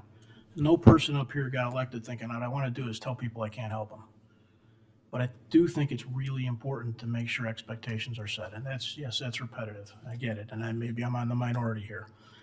But several months ago during ICE's efforts in Chicago, a colleague concerned about Halloween-related elementary school parties said to me, we have to do something to make sure none of these kids or their parents are taken by ICE. That was real and heartfelt. It was exactly the kind of emotions that we're hearing tonight. I understand that sentiment. What we've seen is horrible. Even if you're a supporter of immigration enforcement, you can't possibly be thinking it's a good thing what you've been watching. But absent of using VODG resources to close and defend the border of the village, let me be clear, there is nothing we can do to prevent anyone from being taken by ICE within the village of Downers Grove. It's been suggested this ordinance ensures village property, data, and personnel are used for village purposes, not federal immigration enforcement. That is true. There is no question about that. To be clear, your village takes the spirit and the letter of the law, and based on the Illinois Trust Act, we are not assisting with immigration enforcement now, yesterday, or tomorrow. This absolutely does clarify that. But immigration laws, though, are laws. As such, I believe they should be enforced. If not, they're meaningless. ICE is the federal agency authorized by Congress to conduct immigration enforcement. We have no problem asking FEMA for help when there's a disaster, or taking federal funds for infrastructure projects. The state asks for our help on FOID card revocations. From DUCOM to IEMA to MABUS to Merit, even our social services coordinator is made more effective through partnerships. The fact is, on a daily basis, government entities work together and share resources across jurisdictions on nearly every subject: civil, criminal, social, technical, educational. Frankly, I think it should be that way. What I have a problem with, I think most people, even those tonight supporting immigration enforcement, have a problem with, is ICE's tactics. There is no doubt that tactics used by ICE are most instances are in conflict with the values of Downers Grove. Raise your hand if you think what you've seen on TV is how you hope people treat each other. That's what I thought. Those values are supported by the work we do in recruiting and training at the Village of Downers Grove, training that begins and ends with a focus on treating all people with dignity and respect. It includes two of the most glaring things we're not seeing from ICE: empathy and de-escalation. Should we stop working with an entity because it engages in a pattern of practice of using force, including deadly force, in violation of the Fourth Amendment of the Constitution? Sounds apropos to ICE, doesn't it? How about one that kills 10 people a year, sends 200 people to the hospital every year, and pays $5 million a year to settle civil rights violations? How about an entity that has 300 of its officers convicted? Not charged, not accused, not on some social media video, convicted. Convicted of violating civil rights and other criminal acts against victims in the exercise of their duties. We wouldn't want to work with them, would we? Because that's what we're watching from ICE. What if I told you the quotes and the data I just said are from the University of Illinois and the Justice Department for CPD? Should we suggest that we don't work with or share data with the Chicago Police Department? I can tell you from my tenure up here, that would be a disaster for the residents of Downers Grove. I agree with the sentiment that the ordinance, which as a colleague has pointed out, could be repealed in one day. I just don't want to do that with an ordinance. As I mentioned last time, I'd really much rather this was a resolution. And I know that sounds like splitting hairs to people, but I think it's important. I disagree with anybody who comes at this from the premise that immigration enforcement efforts are wrong. I didn't hear much of that tonight, but I want to make sure people understand I disagree with that premise. But I also disagree with the premise and frankly the Trust Act that says state and local officials shouldn't be involved, because I think that's kind of foolish government. If this were a resolution limited to the whereas section of section 1, I'd be all on board. If section 2 was structured in a way as to require ICE or any other entity to seek a permit, thereby allowing an operations review prior to approval and setting forth remedies for violating the terms of that permit issuance, I could get behind that as well. Frankly, I trust our people more than anyone else. I trust the people that work for us every day in Downers Grove more than I trust ICE or the federal government or the governor's office or state police or anyone else. But one of the things I worry about is that this ordinance effectively ensures, like the Trust Act, that agents with unknown training and uncertain motives and frankly well-demonstrated poor behavior and disregard for human life and decency and dignity are going to enforce federal law in our community without engaging those that know our community best. The people that are here every day, that you're engaged with every day, that are stopping by our schools and giving our fire instructions and actually know our residents. Section 3 is fine. It's simply in keeping with existing village and others' interpretation of the Trust Act. Section 4 seems unnecessary to me because the village has never failed or refused to respond to a service call now or in the future, and I can't imagine that those people who are working for you guys will. So I'm not going to support the ordinance this evening, but I'm not done talking. You got to put up with me. I've got an ask for everyone, and frankly, everyone in this room and everyone watching TV, I really hope you replay this over in your head. Because the question that should be burning a hole in everyone's mind is what's next? What happens tomorrow? What happens when ICE returns to Chicagoland? They almost certainly will. Based on this ordinance, nothing as it relates to our community and what happens here. But I'm asking Downers Grove residents to do something. Something more important than standing on Ogden Avenue shouting at passing black SUVs. Seriously, I know people like to do that, and I know there's a lot of personal pride behind that, but Donald Trump and Greg Bovino are simply not influenced by Downers Grove residents yelling at traffic. Do something more than this council even can do. Chris just laid it out. We're pretty limited. He's right. But you're not. It's possible ICE is going to come. Reach out to your neighbors in person for real. I think it's unlikely that you'll be unable to prevent a tragedy if they show up in your neighborhood. We won't. You probably won't either. It's unlikely also that you and I in this room, or frankly, most of us, even fully understand the process or implications of immigration law. That's another issue for another night, and probably not one in this chambers. But as humans and neighbors, we can and should do everything in our power to help comfort anyone who feels at risk of anything. From our faith communities to District 58, the police department, District 99, the fire department, Good Sam, the Park District, Public Works, when people are afraid to contact their local government, their risks grow disproportionately. You can be a firewall. You can help those at risk connect or stay connected to their community. If you're privileged enough to feel safe and confident, and that is a privilege today, this is a ridiculous environment that we're in, where somebody who looks like they might be different is at risk. But if you're privileged enough to be safe and confident, make yourself available to somebody who's not. Hold their hand, stand beside them. Hold their hand and stand beside them, seriously. Be an ear to listen and a shoulder to lean on without any judgment, because the odds are you probably don't know what you think you know about their condition or the process they're trying to work through. I don't. I'm into this pretty deep. Everybody up here is. And there are going to be a million instances that we don't fully understand. So as you heard tonight, I'm sure this ordinance is going to pass. But take stock when you leave here that you have work to do tomorrow. Everyone in this community has work to do tomorrow. ICE will almost certainly be back, if not here in Chicagoland. They'll be making us all miserable. So help your neighbors.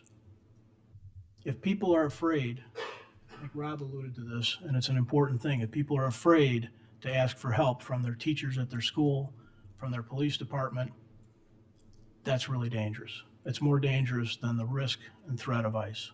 That's immediate problems for everybody. So I appreciate everybody listening, not clapping at me or jeering at me, whatever your opinion of this subject might be.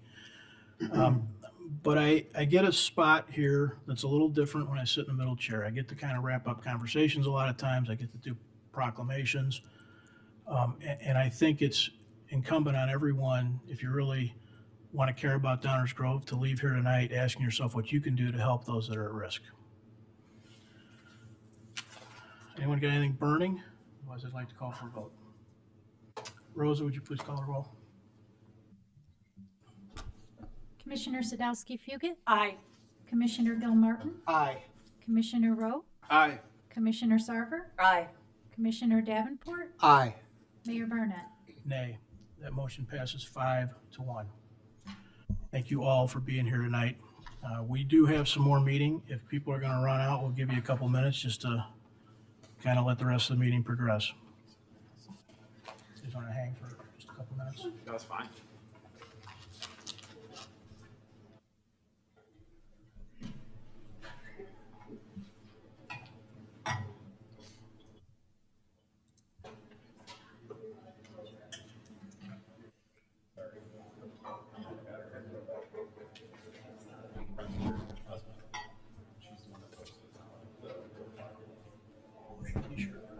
What? I'm going to put it on once the public has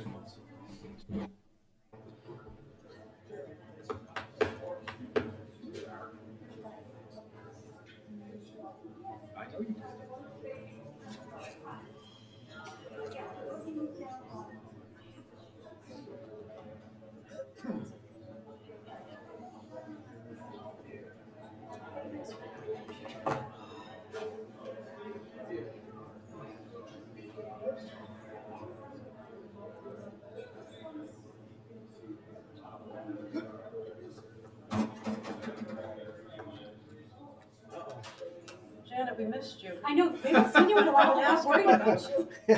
Thought I had something to say. No, I've been asking, where have you been? How Yeah. is it? I've been cruising the Antarctic circle. Oh, that is incredible. I want to do that. I'm delivering your mail. How was the parking? Be careful with me. Man, first day back. All right. That sounds amazing. Well played. Well played, Commissioner. You do that when she's your neighbor, you can. That was well played. That's what I do. That's what I do. I'm glad that you was doing something. You got her to smile. Oh, I can get her to smile. All right, you guys want to start back up again. I think there's going to be. Yeah. All right, we're going to continue the balance of the meeting here, guys. So with that, we're going to move on to item 8, the manager's report. Dave? Thank you. The manager's report has one agenda item tonight. It's a further and continuation of a discussion of the proposed public art program. Developing a public art program is a council identified priority action item. It appears in our long range plan. Council took a lot of strides to describe that important project, and it's here on the screen. We talked earlier about making sure that we achieve some success by focusing our initial efforts on limited areas, including the downtown flexible amenity areas, to help keep this project on schedule and deliver results. This project has its roots in the guiding DG suite of plans, specifically the streetscapes plan, where you can see the 4 principles in the streetscapes plan at the bottom of the screen here. On the far right, number 4 talks about the importance of culture and public art in our streetscapes plans. A public art program has 4 or 5 key elements that are on the screen that we've talked about in previous meetings, and we will continue to talk about them as we go through all the stages of this project. We've had several discussions on this important topic back in August and September when the council was preparing the long-range plan. We established the project description and confirmed a phased approach focusing first on the flexible amenity areas. In November, the council had great and in-depth discussions about the direction and guiding principles that would ultimately drive the art that would be placed initially in our downtown. Just at the last council meeting, we had an idea to share with the council community about purchasing art, and it didn't, as it turns out, it's not a real good fit for what we're trying to do here as directed by the village council, so we learned that at the last meeting. We also learned that it is acceptable to the council to have empty art pedestals in those flexible amenity areas for a limited amount of time, as long as we're working towards the ultimate goal. Great takeaways from the last council meeting. So tonight we're on the next steps of this important project, and we have 3 requested items for village council direction. We want to again confirm that our implementation of this project starts with the initial phase. We're looking for council to give us the informal go-ahead to issue a request for proposal.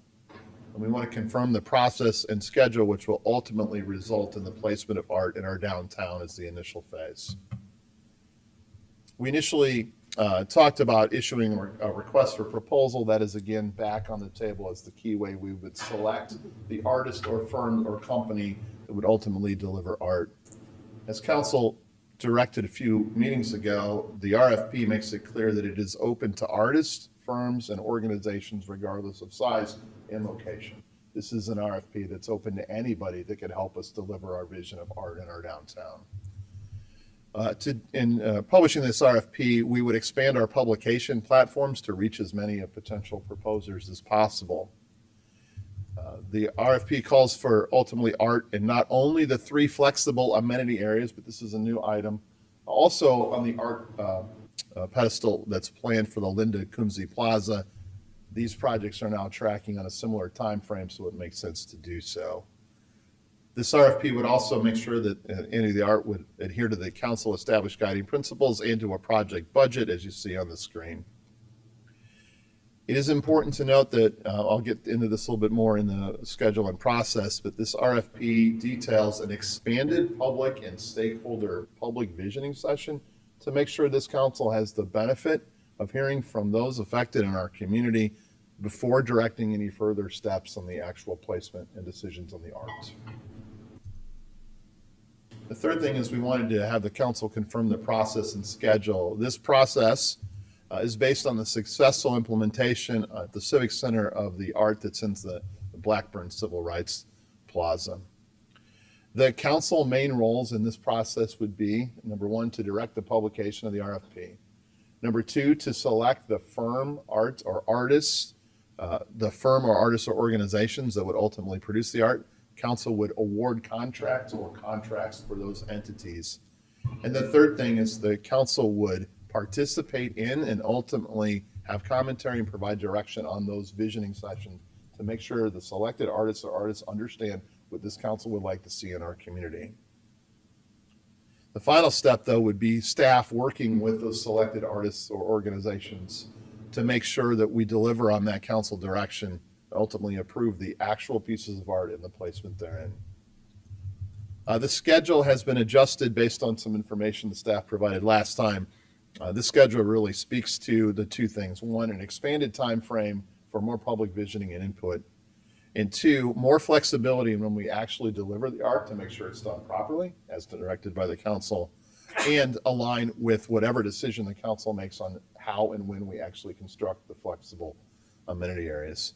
It's important to note that the council award of contract related to any public art in this part of the project is done on the very same night that the council would consider and award the contract for the flexible amenity areas.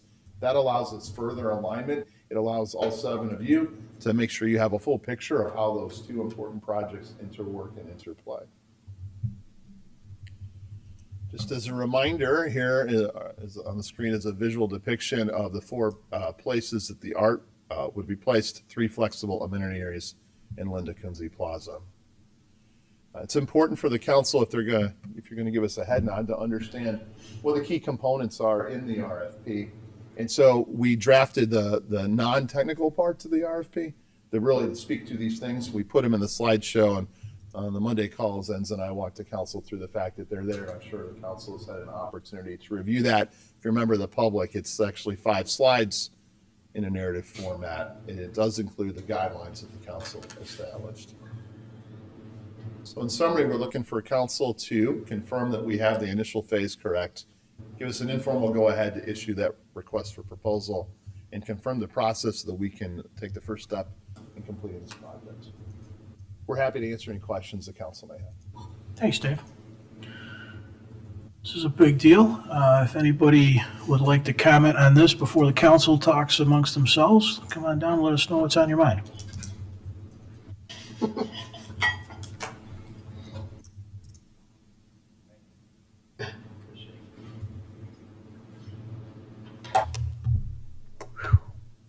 Thank you all. Good evening. Welcome back. I'm in the unenviable position to bookend this meeting, but I'm hoping to talk about something that will unify all of us. I'm Kevin Lark. I'm the founder, proud member of the Macho Monument movement. We're grateful to be back here, especially as the public art program is back on the agenda. Tonight, we're going to be a little bit more direct, and we're going to talk about our approach to honoring Randy Poffo and meeting the program's objectives. Specifically with 3 clear objectives. Number 1, to introduce the artist we'll be proposing. Second, to give you a quick preview of our proposal as well as our plans to cover a portion of the cost with the goal to reduce your financial commitment. And finally, to formally request inclusion in the process with a specific site consideration. The artist that we've engaged will be proposing is Eric Blom. Mr. Blom is an internationally accomplished figurative sculptor who is known for deep research and close collaboration with all stakeholders. His sculptures can be found in over 20 states and in Canada, and he has been commissioned by Chicago, Milwaukee, Dallas, Mesa, and Toronto. He has also worked with respected private institutions and has delivered on very large-scale projects. So without further ado, I will walk you through a couple of his works of art. As you can see here, first image is an 8.5-foot tall bronze sculpture in front of the Evanston Public Library, honoring the founder of Chicago. Secondly, of course, Miss Rosa Parks. The city of Dallas has placed this in a plaza downtown named after her. Dr. Martin Luther King Jr., this life-size bronze sculpture is installed in Rocky Mount, North Carolina. If you're not familiar with that, that's where he first recited his I Have a Dream speech before he delivered it months later in Washington, D.C., and they still celebrate it. Finally, Jack Benny, born and raised in Waukegan. He worked directly with the city of Waukegan. One image that is not yet up here, but hopefully will be added. He is working with the city of Woodstock to create Woodstock Willie, a groundhog that will memorialize where the movie Groundhog Day was filmed. and hopefully Bill Murray will be there for the unveiling. While that's fun to talk about, it's also encouraging and hopeful that we can do the same here. Cities all over the U.S. have entrusted Mr. Blum with historically accurate pieces, and he has delivered. Same goes for private institutions as well, including the Staples Center in LA, celebrating Oscar De La Hoya, hometown hero, Olympic champion, and legendary boxer, John Stetson, the founder of Stetson Hats and the largest benefactor of Stetson University. What I want to point out here for this is they intentionally created a piece that would be engaging with the public, and there are a considerable amount of pictures that are taken with this particular piece of art. Finally, Eli Lilly, he's the founder of the Worldwide Pharmaceutical Company, and this is celebrating its founder at their headquarters in Indianapolis. Now, while these are impressive in my mind, and also as a huge hockey fan, I think the most impressive one is Legends Row in Toronto. This project is a life-size sculpture of 14 of the greatest Toronto Maple Leafs players to ever step foot on the ice. I can attest to that. It took him 4 years to complete, and the budget was more than $1.2 million. He is capable, willing, and is very invested in this project here, building a statue of Randy Poffo here in Downers Grove. Now, with all that said, here's a preview of what our plan will be, as well as our requested location. We expect the cost to be $70,000 to $100,000, which includes the design, the build, as well as the delivery. This will take approximately 10 to 12 months to complete. The thing that we're most proud of is our passionate organization is committed to sponsoring a minimum of 25% of the total cost of this project. If we are approved to be a part of this process, we will continue to raise funds as a 501c3 with a goal of reducing as much of the village investment as possible until it is unveiled. And finally, given the importance and visibility of this effort and the focus of our organization, we would like to formally and respectfully request consideration for placement in the Linda Kunze Plaza. In summary, our hope is to be included in this process, but also highlight what our organization brings to the table for this program. Number one, we can deliver a world-class sculptor here. 2, we're willing to contribute to the cost alongside with the village. 3, we're confident that we can deliver on this and also deliver on every single criteria that your program outlines. And finally, I don't think we've talked about this enough, but I think there's a real economic opportunity here. I won't start a debate here of Randy versus Rocky, but the Philadelphia Tourism Board estimates that over 4 million visitors visit the Rocky Steps every single year. Again, we're not quite at Rocky, but please note that that statue is more than a mile away from any train station.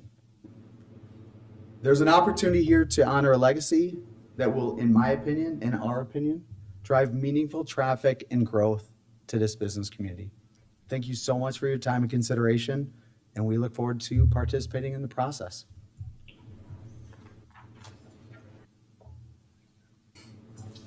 Any other comments on this item? Obviously, lots more to come. Dave, you want to throw that slide back up about the requested VC direction? This is a reference for us. Yes.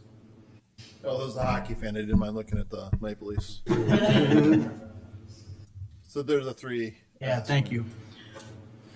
Anybody got any thoughts? Want to jump in with some comments or direction? Leslie, go ahead. Yeah, I mean, I'm in support of continuing this phase, issuing the RFP as was stated in those slides, and I'm comfortable with the process and the schedule. One thing that I suggested in our one-on-one meeting is that even perhaps if we have an empty art pedestal, if we could even put up planters or something, you know, that we already kind of have on hand that's temporary, so it's not actually just bare, you know.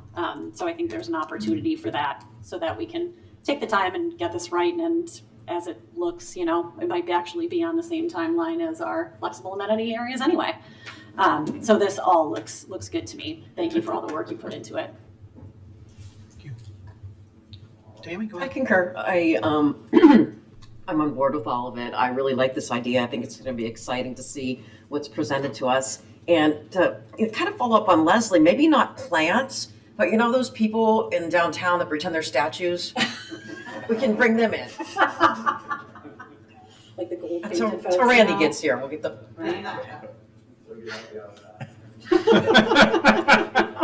I don't doubt it. Add that to the RFP, a requirement of supplying people to stand. Yes, please. While we wait. That's an interesting thought. Anyone else? Mike? Yeah, sure. Agree. And I look forward to the Randy Poffo submission in this, in response to the RFP. Just also some thought, it might be possible too, if we have some empty spots, to have some borrowed or loaned art on display as well. Also want to clarify that these are 3 flexible amenity areas in Linda Coonsey Plaza. There will be how many more opportunities? Dozens more, as this program will expand beyond downtown into Fairview and other parts of the village. All right, so thinking about this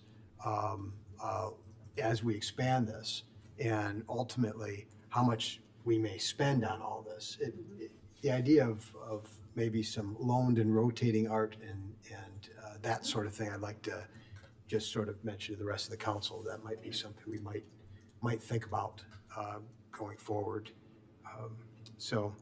And then also want to thank the Randy Poffo group for willingness to help pay for this as well. That portion of it, if that moves forward, which I hope it does. I've not been shy about saying that I think it's a cool idea. So that's all. Thank you, Mayor. Thank you. Chris, Rob, got anything? Go ahead, Rob. We're up here talking about public art, and Macho Man is up again. Little Groundhog Day quote. I do think, Kevin, presentation is cream of the crop. Love it. Village, I think you nailed exactly what we were looking at. I think the RFP process you put in here is exactly what we outlined last time, and acknowledging that we are okay with having empty pedestals. We want to get it right. We don't want temporary art. I do like this idea of rotating, borrowed while we're figuring out, but the bottom line is we want to make sure when we do this with this kind of an investment, we want to do it right. And then, I think it's perfect. I think you guys nailed it. Go ahead. Thank you. I'm not sure what borrowed art is. So I think there are organizations, so COD possibly, museums, there's probably, and my thought there was that it could actually create interest, right? Since you may have some spots that we actually designate for this, so that there's always something new and interesting to look at, maybe around a theme, whatever, but that's just, so or even future. a local artist guild, 'cause we Correct, local artists, high school students. Okay, so you asked. if I can play a little Do stick in the mud on that. This is what we do. I guess I feel like if we're going through this process of having an expanded public stakeholder sessions, and then we're just putting up some temporary art. Oh, no. I I don't don't think know. Temporary No. while we're finding out. Temporary. One until we get after a we've permit. selected. We would pick our art. Yeah. That we've got budgeted. Yeah. But that might be, let's just make up numbers. It's 4 spaces. Yeah. But we have in our mind and in the work we're doing through streetscape work, we maybe are creating as many as a dozen. Oh, this is for the. So This is on nice. down the road, Okay. you might consider situations where Okay. there was. I was borrowed focused art. on these 4. Oh, I got you. no. I got you. Okay, thank you for that clarification. One question I had, I guess another, is the selection criteria and qualifications of the successful proposers. So are these part of the list that are we using that list that the council created as that, is that the criteria of selection? Is that what we're talking about there specifically, or? So a couple things. When we do an RFP, we want to give the council as much latitude in picking Yeah. the firm that we contract with, Mhm. right? So usually in the RFP, we give some direction, but make sure that the council has a lot of leeway to make that decision. So at the bottom here, it says successful respondents, and it talks about just general, do you have experience in producing public art? Have you demonstrated an ability to adhere to a schedule?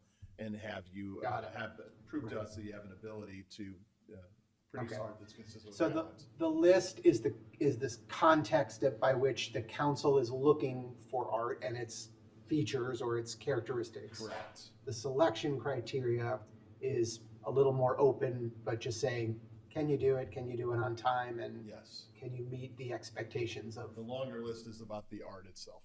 Got it. Okay, perfect. That's very helpful. Yeah, I think and then of course, the public engagement would come prior to us selecting, correct? The process that the staff is putting forward here would select would award the contracts first.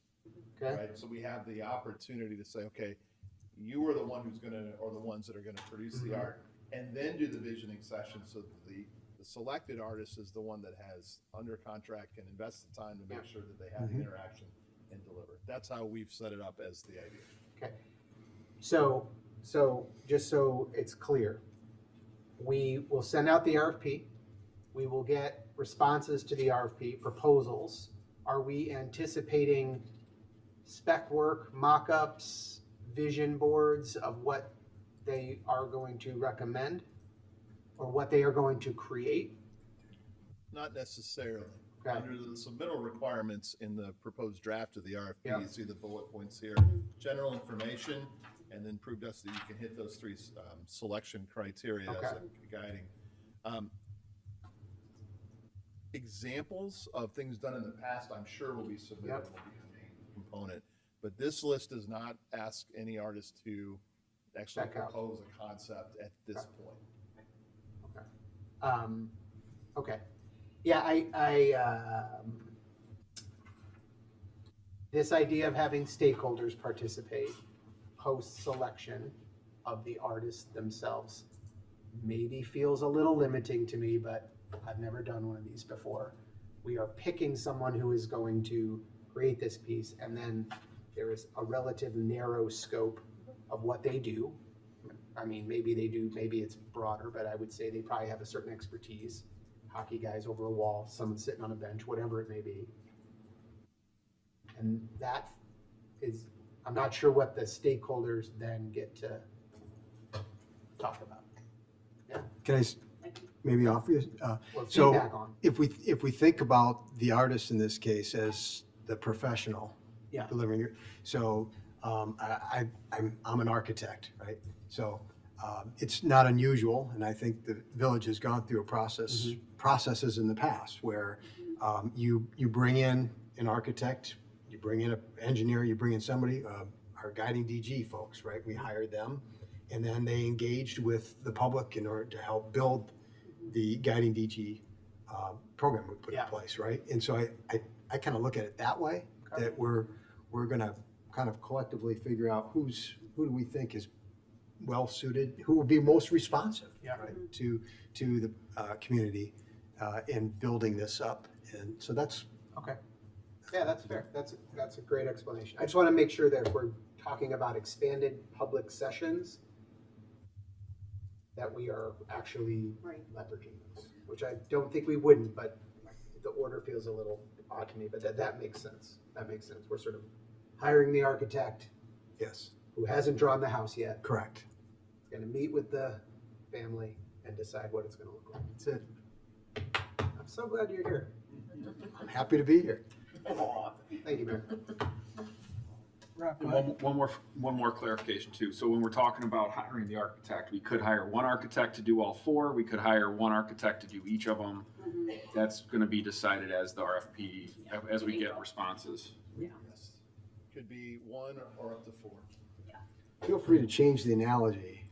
I'm just glad Rob threw architects in with artists and did not include engineers. Oh. Thank you for that. Anytime. Engineers just tell you Chris, it's I not think gonna work. add to the description of the value, so it's broadens beyond this group, the sort of input feedstock for the artist as they try and figure out what they might want to propose. I think it's important to keep kind of in front of this, that I'm not envisioning any sort of a, voting session or anything like that. I mean, art is still going to be, that could be pretty chaotic, even amongst us. So the idea is to pick somebody who's qualified, demonstrate some examples of work, and then let them get additional input from the community on what is on people's minds. Then they'll try and digest that, and we'll be moving towards thumbs up, thumbs down, but not really necessarily selecting a piece. So is that something? I think that's important. Yeah, I agree. Is that something we should include in the RFP? Examples of working with community committees or I think it's got groups to understand what their process is? Yeah, I think that's important, given that we added that to the process, so we could add that as another bullet point. Yeah. And successful respondents. Yeah. Ability to work in that environment. Okay. Great. At the risk of derailing this conversation, which Yay. I seem to be in the mood to do tonight. No, I did have one thing that I've been thinking about this, though. When we put RFPs out, we generally don't solicit people, right? We generally throw those out to the, see who responds kind of thing. We put them out on our normal places, and most of our projects are pretty predictable, and so they reach the folks we need to get responses back. But we have on occasion gone beyond that. Well, beyond just us talking about it here, I'd like us to somehow ensure that for lack of a better term, the word is passed amongst the D99 community. Because I don't know what that looks like or where it lands, but the art programs across D99 are significant. They are. And competent, and all the things, I mean, other than the professional experience of example work maybe, but I'd love it if somehow that was at least part of our consideration. Well, we'll see some folks from D99 tomorrow in another meeting, so we'll mention it starting there. And then probably College of Page and some of those others too, but I'm assuming we're already. And artist guilds, yeah. Yeah, not to sound like a jerk, but I don't really care that much about COD. But our local kids who are doing work here. I had brought this up previous, that the students currently have a couple of shows that they do every year in the libraries. This would give them a whole nother way of another venue of expressing the art, and it's something they don't have right now. So I'm really, thank you for bringing that up again, Mayor. Would it be worth designating one of these spots to that type of organization as opposed to putting them in with the professional spectrum of? So nice segue, because I was going to bring this up as well. I wondered how, if we have a community group that wants to submit, how that fits in this process. We don't want this to be something that we're putting hurdles in place that they can't get over. These first two bullets are important. We've heard the council talk about, because wide variety of artists, people who produce art, and people who can deliver on this for us. So we want to make sure we're as open as possible. I think that's what the council's talking about. And make sure that people feel welcome and encouraged to apply, regardless of skill level or all these other things. Right? Then the good news is this process would allow the council, once we get the proposals, to talk about those very things. Now that you see who's applied, do you want to designate one for this and one for that, those kind of things. So I think this process sets up for that discussion just in a few weeks. Excellent. And not to get too in the weeds, but are we talking about like a page on our website that would have information and a link to the application or the RFP? We could do that as well, sure. I mean, just, It might be I guess it, for community groups. yeah, just so people can pass Yes. it around if they feel like there's an organization they think might benefit from that. Okay. Yeah. See some social media posts, all that. Yeah. Anything else? What did you laugh at? Nothing, just wondering if you're gonna try to derail us again. Like, I thought he was gonna pull up a slideshow of some things he's put together. Yeah, right. Yeah. Report's gonna be. I do care about COD. I just, Yeah, in I the know. context of this conversation, I'm interested in Understood. Downers Grove people, looking at our criteria. I'm looking at homegrown stuff as my priority, so. The direction of the council has been very helpful. I'm confident that all the staff members on this project team can deliver that, and we also can continue to course correct as we go if there's anything the council would like us to see moving forward. So we appreciate the direction, and that concludes the manager's report. Thank you, Dave.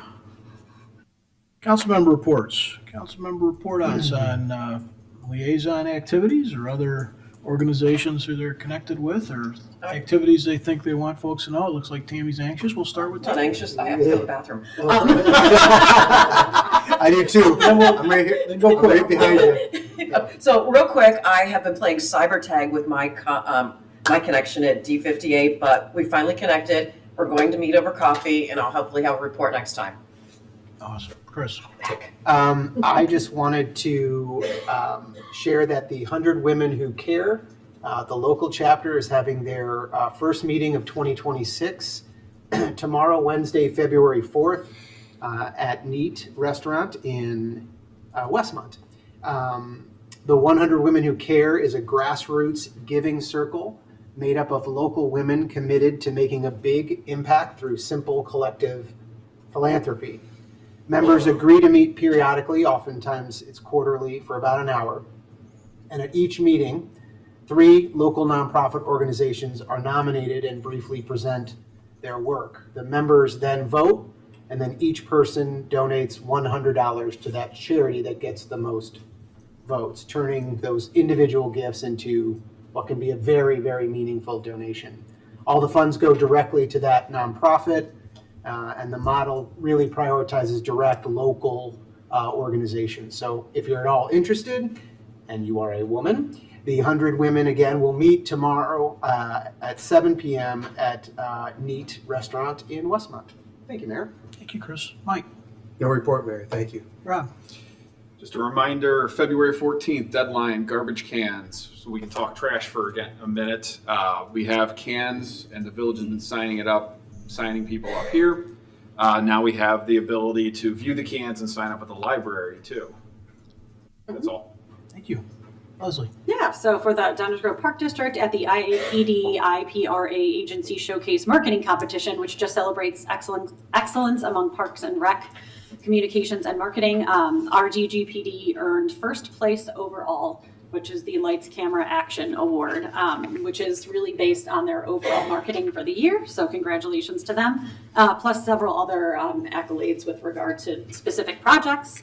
In addition to that, Bill McAdam, the executive director, also won the Robert Arts Lifetime Achievement Award. So there was a lot to celebrate at the Downers Grove Park District. And if you haven't been paying attention, they are making some updates to McCullum Park. That middle set of courts that used to be tennis courts that could be exchanged into pickleball courts or planned to be converted to pickleball permanently based on usage. They also have an upcoming meeting, so hopefully I'll have more after that. And then I also just want to do a sneak peek that we have settled on a date for Passport to Dining, and it will be Wednesday, April 15th. That is just fresh off the presses today.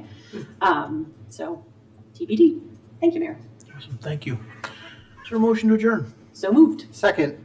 All those in favor say aye. Aye. Opposed? We are adjourned. Thank you all and have a good night.